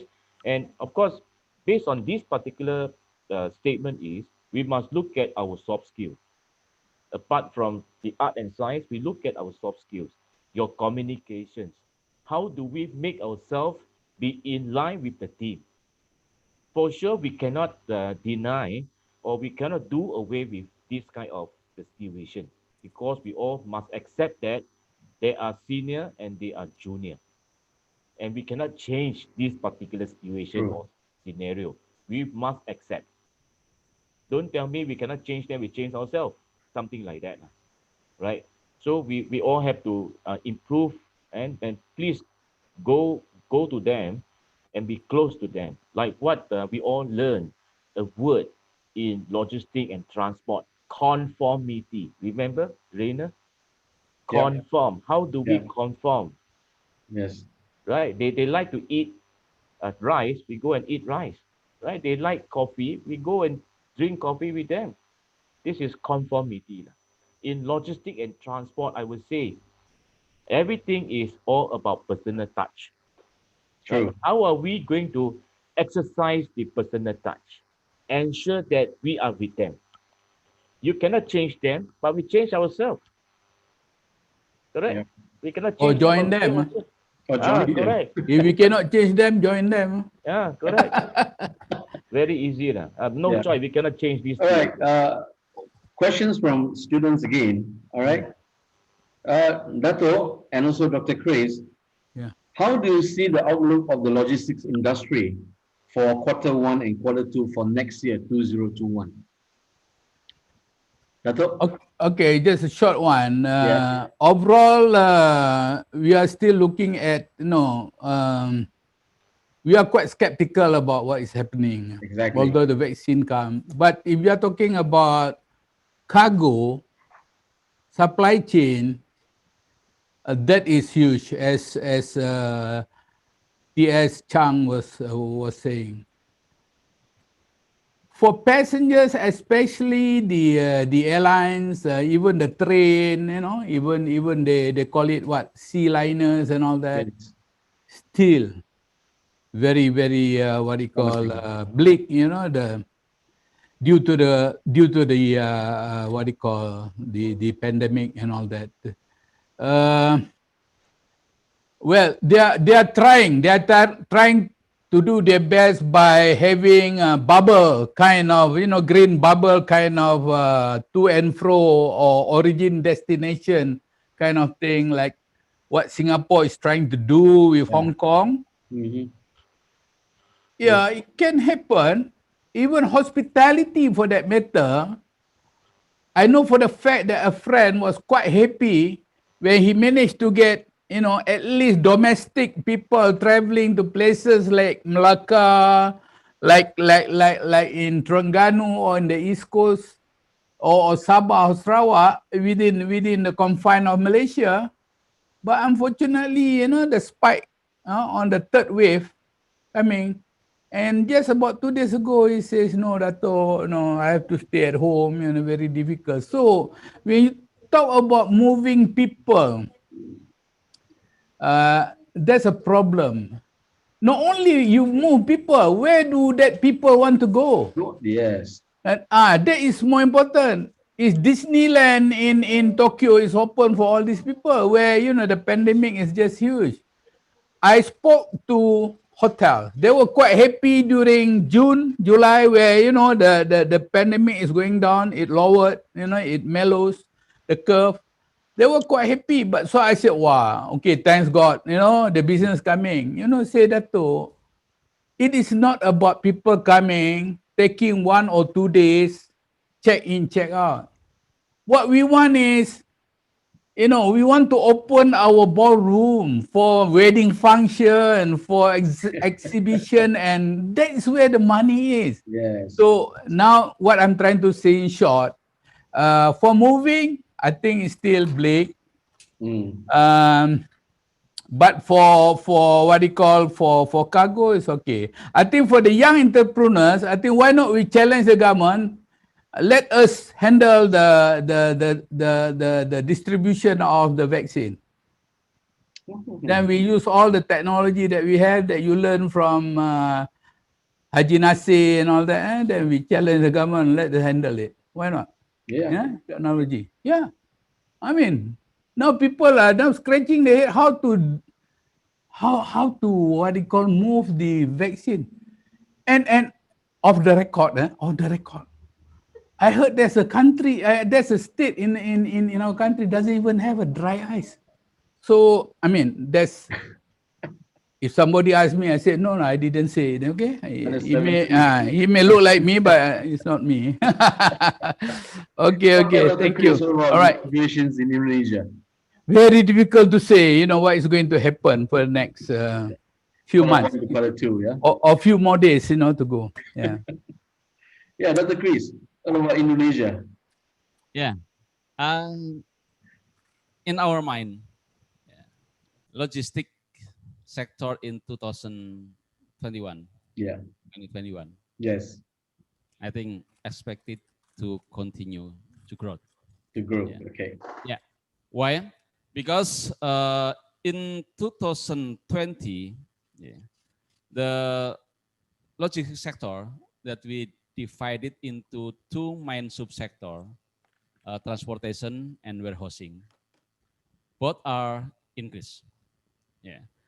In 2020, the growth is 9.18%. Yeah. This is for the logistics sector. Okay. This is the data from Supply Chains Indonesia. Yeah. And then both of transportation and also warehousing will also decrease. And the transportation is increase higher than warehousing. Yeah. Even this growth is slightly less than 2019. It means during the COVID in 2020, that start at April until maybe August, we locally locked down. During Ramadan, we all stay at home, pray at home, study at home, work at home. But the logistic still growth. Even the growing is less than 2019. So after August, we face it with the new normal. New normal era. That people go to school, people go to office, even we try to minimize. Traveling. In our office, the maximum is 25%, and others maximum 50%. But it's grow. So in 2021, we trust that more people will work at office. And our Ministry of Education think about open the school that kids go to school, not only study from home. It means that our government trusts that 2021 will be bigger or increase higher than the growth in 2020. That's our task, Pak Renner. All right, thank you. Now, this is the questions to all speakers. Yeah, this is my questions. I think it's quite similar as one of the students from UNT, from Terengganu. We believe that, I mean, the COVID-19 crisis likely significantly accelerate to the shift of digital and fundamentally shake up the logistics and transport business landscape. Huh? So this digitization takes hold and customer expectations evolve. So technology is changing every aspect of how logistics and transport companies operate nowadays. So digital fitness will be prerequisite for success, right? So the winners will be those who understand how to exploit a whole range of new technologies, from data analytics to automations and platform solutions. To those who don't, risk or obsolescence might occur. Now, to all distinguished speakers or panelists here, can you share your opinion on how can you define a clear digital strategy that integrates into the future logistics and transport business strategy, which can be considered very critical? I want to start with Dato, your opinions. Thank you very much. When I received your question, I said, my God, this is a real, question from a professional, of course. Yeah. They say that what I can understand from your question is how can you define a clear digital strategy that integrated into the future logistic business strategy, which can be considered it is critical. Firstly, let me quote Mr. John Pearson. Positive realities or positive functional consequences of pandemic to the global logistics sphere and discipline as shared by global DHL CEO. Pearson is DHL CEO. What took 3 to 4 years now just take 3 to 4 months to plan, strategize, and execute. What used to take a decade to plan, strategize, execute now just take a year. Yeah. So meaning to say, in Chinese, crisis has two character. True. One, he says, risk and danger. The other character is opportunity. Now, looking at what Pearson is saying, despite of the world pandemic and all that, he says what takes 3 to 4 years is 3-4 months. What takes a decade takes a year. Now, to me, your question is, this is about business continuity and the ongoing management of risk, right? Now, briefly, there are 3 models which I believe applicable to the situation we are at the moment. They are as below. Number 1 is by Deloitte Consulting. They use a model of digital capabilities model for supply networks. Now, the objective of the digital capabilities model for supply network is intended to provide the supply chain profession a reference model to guide the development of digital supply network. The model is designed in a related manner to help supply chain professionals envision and then build digitally enabled capabilities required to transform the linear supply chain into a set of dynamic network.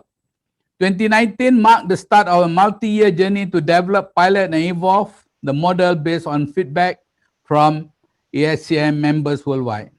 Now, among other things that they touch on these digital, capabilities models are connected customer. Yes, what Mira is saying, connected customers has got customer service, right? But at the same time, Mira didn't tell us that connected customer has got customer experience.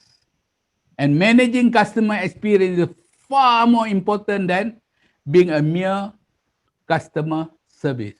So logistician can be a good customer experience management. Now, then you have product development, synchronized planning, intelligent supply, smart operation, and dynamic fulfillment. That is, they call it Deloitte Consulting model. The second one is the SCORE model. It is about attributed to performance, reliability, responsiveness, agility is very important, speed and correctness and focus. There is agility, cost, asset and asset management. Okay, and all that actually you are talking about value, cost, and risk. That is what SCORE model is concerned. If you want to continue, to survive in your future endeavor due to this world pandemic. The third one, and I said for true digital transformation, businesses must embrace agility. That is important. Then you have the third one, Scala Consulting. This is about business continuity life cycle. It is about what? About risk management, it's about identify risk assessment, about analyzing business impact analysis, is talking about create strategy and plan development, and the last but not least is the the test, train, and maintain. So let me tell you that, of course, anyway, your question should be discussed in a separate webinar.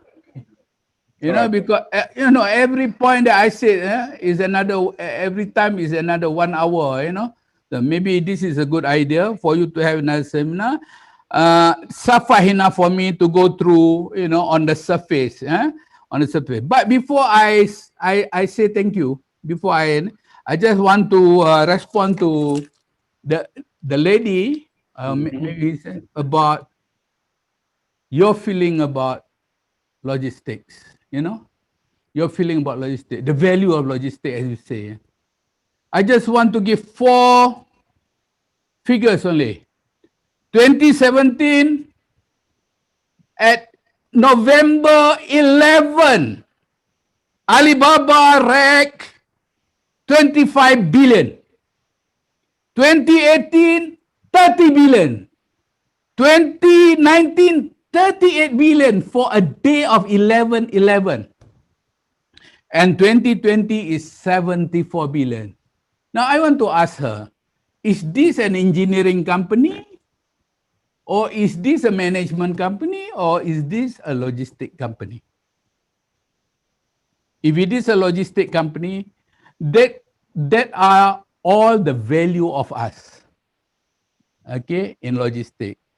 So don't think that my son is not good. He go for logistics. You see, my neighbor's son, is a doctor, engineer, lawyer, but my son is only a logistician. No, please change. Please change that. These are the figures that manifest the importance of logistics. Thank you very much. Thank you. Yeah, thank you very much, Rena. I also like to wish everybody Thank Happy you. New Year. Stay Dr. safe, Chris, stay healthy. Dr. Yeah. Chris, do you have anything to share with us, with our country, with the Industrial Revolution era 4.0? What are the challenges, issues that you have in logistics company you have to face? Yeah. Short answer. Yeah, Yes. short one. Yeah. Yes, it is. Extremely. Yeah. So Indonesia now try to build NLE, National Logistic Ecosystem. And then we prepare the digitalize of single submission that I said before. All the business that they want to import or export, they only go to one system, single submission. So with single submission, they can go on, like for example, for the custom means of transport, and then for the etc. Yeah. Railways, PO, globalistic platform, warehouse platform, tracking, yeah. And then in a portnet, yeah, etc. They only go for one, included railway, tracking, warehouse, clearance, pre-clearance. They only go to single submission. Great. And the industry said that it is very, very easier, much easier than before, that they have to go to the railways and then back to the truck platform and then continue to warehouse platform, etc. They go one by one. And they have to wait sometimes not only 1-2 hours, but could be 1-2 days. So with single submission, that creating national logistic ecosystem, the logistic Indonesia will be much better. Thank you, Rainer. Thank you so much. What about you, Prof? Prof, are you still here, Prof? Yeah. What do you think? Okay. The answer is still yes, but you see, this industry is becoming more popular. Yes. People are looking at the opportunity to make money. More and more new player is coming to this industry, and at the same time, industry player need to sustain their market share, their market growth in order to stay longer in the industry. Facing the customer, at the one side is customer becoming complicated, customer becoming more knowledgeable, is Yes. demanding Right. So they need more, and they know more. They know what they want. So it is a time for all the industry players not only to digitization but to digitalization, using all sort of available application software to provide the best. Like what Datuk said, those who last time take 1 month to complete, now is only 1 hour or 1 day. So we need to cope with the customer demand, maintain the relationship, at the same time go for increase in market growth and also market share. That's all, Prof. Thank you. Thank you. What about you, Logistician Chang? What's your opinion on that? Rainer, I know time is short now. Limited. Yes. Okay, to me, as a logistician or professional logisticians, digitization is all about system, Okay. right? It's about new business, but on the internet. Everything depends on the internet. Of course, there are advantages and disadvantages as well, if you ask me, right? From my observation, IT is very good, especially for the employers, but not employees, right? Save time, of course, save your cost, and those are very much having the advantages to the employers, right? But we all, as the practitioners, we all must be very careful. Why? Because with the IT or business on the internet, we will see a lot of cyber attacks, and we don't forget the ransomware and a lot of scam cases. So I would like to take this opportunity to remind our friends, especially students, to be careful because now IT world, a lot of cyber attacks, right? Especially the ransomware, they will steal your data and they will come back and ask for a price. If you don't pay them, they will charge, they will disclose or forward your data to somewhere else. So we all have to be very careful. I know IT is unavoidable. Digitalization is unavoidable. Business on the internet, but we all also have to be very careful. This is my very much simple suggestion to uh, our students or friends. Thank you. Thank you so much. Thank you. Now, great. I mean, thank you all. We still have a lot of questions from the audience actually, but I'd like to apologize that we are unable to take up all your most of the questions. But anyhow, your question is still in the box. We will reply you. We can reply you by writing to you. It shouldn't be much problem about that. So it's great. Thank you to all our distinguished guest speakers for today, our champions and expert speakers from international, from the northern part of Malaysia, central regions, and to the southern tip of Asia, which is in Johor, also from sprawl downwards. Prof. Farid is from Muar. Sorry, he's from Muar. So also sprawl downwards to our good friend in Jakarta in Indonesia. So we appreciate all of you being here. Now, hopefully that with these sessions, I also would like to give some opinions actually, but due to time constraint, I would like to pass these sessions back to our organizers. Yeah, you need to do a closing ceremony. Is it from Dr. Dian, Tuan Haji Nasir or Nasro? Can you? Yeah. All right. Thank you. Thank you so much and Happy New Year, everybody. Okay. Thank you. Thank you, Mr. Moderator, and all of our superb panelists.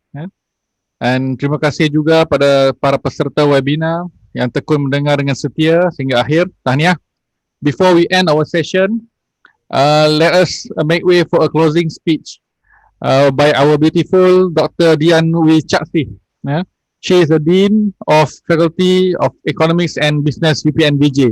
Please welcome Ibu Dian. Okay. Thank you MC for the time. Assalamualaikum warahmatullahi wabarakatuh.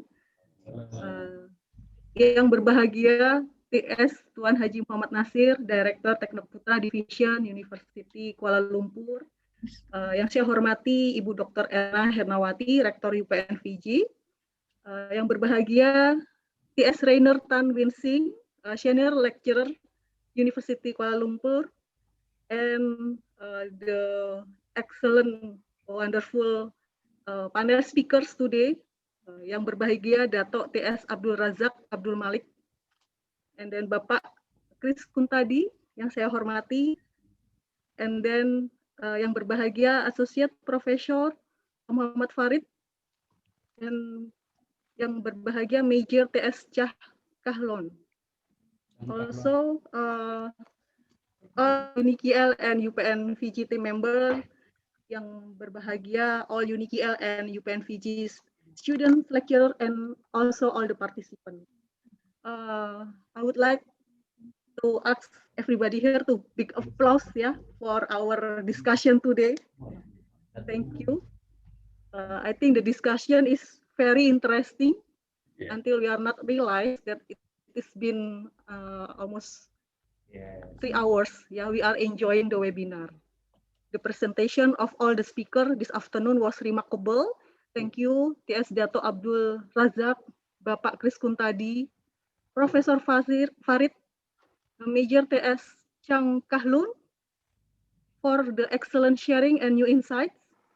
And ladies and gentlemen, from the 4 speakers, we can sum up the implication that, like most other industry, transportation and logistics is currently confronting immense change. And like all change, this brings both risks and opportunity, new technology, new market entrance, new customer expectation, and new business model. And from the discussion, we can imply that COVID-19 has significantly accelerated the shift to the digital and fundamentally shake up the logistic business landscape. There are also challenges, also opportunities in logistic business, especially in this digital era. Also important for business in logistic industry to set competitive strategies in order to winning the competition, to remain exist in the business as well. Once again, thank you all the speakers, and also for moderators today, T.S. Trainer Tan Wingsing, for your time.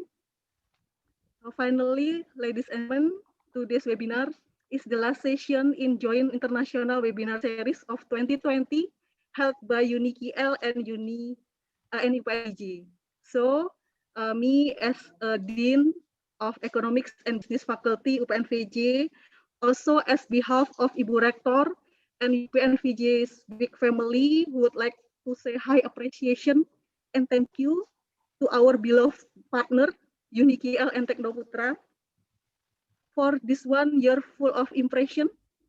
Thank you for wonderful collaboration in 2020, and I am looking forward for another synergy and collaboration programs, not only in the 2021, but also for long term in the future. I hope the next occasion we can meet offline, very soon. Let's pray that COVID-19 will be go away from this earth forever, so we can back to the normal life. Once again, thank you, Dr. Nasir, Dr. Zawiyah, Dr. Nasrul, Miss Azura, Miss Shafiq, and all UniKL teams that I cannot mention one by one. Thank you, Ibu Rektor, all Vice Rectors of UPNVJ for all the support. Thank you, Dr. Ria, Dr. Imam, Dr. Jubaidah, Bapak Munas, Dr. Niputu Eka, and all Miss Mbak Nesa, and all UPNVJ team for this wonderful year. See you next year, insyaAllah. And ladies and gentlemen, all UniKL and UPNVJ student, lecturer, and all the participants, thank you for your attendance. And I apologize if there is any mistake and other mistakes in the organizing this webinar. Happy New Year to all. Stay safe. Wabillahi taufiq wa hidayah. Wassalamualaikum warahmatullahi wabarakatuh. Back to you, MC. Okay, thank you, Ibu Dian. We are now at the end of our webinar. Appreciate it if all participants to fill up the survey form that attached at the chat box. This is for the organizer to prepare your e-certificates. Last but not least, appreciation to our panelists, UPNVJ and UniKL team, as well as all the participants for making this event a success. We hope you have a good time with us throughout this session. Although it is our closing program for 2020, we are looking forward for our next endeavor together for 2021. May Allah bless us all and always stay safe.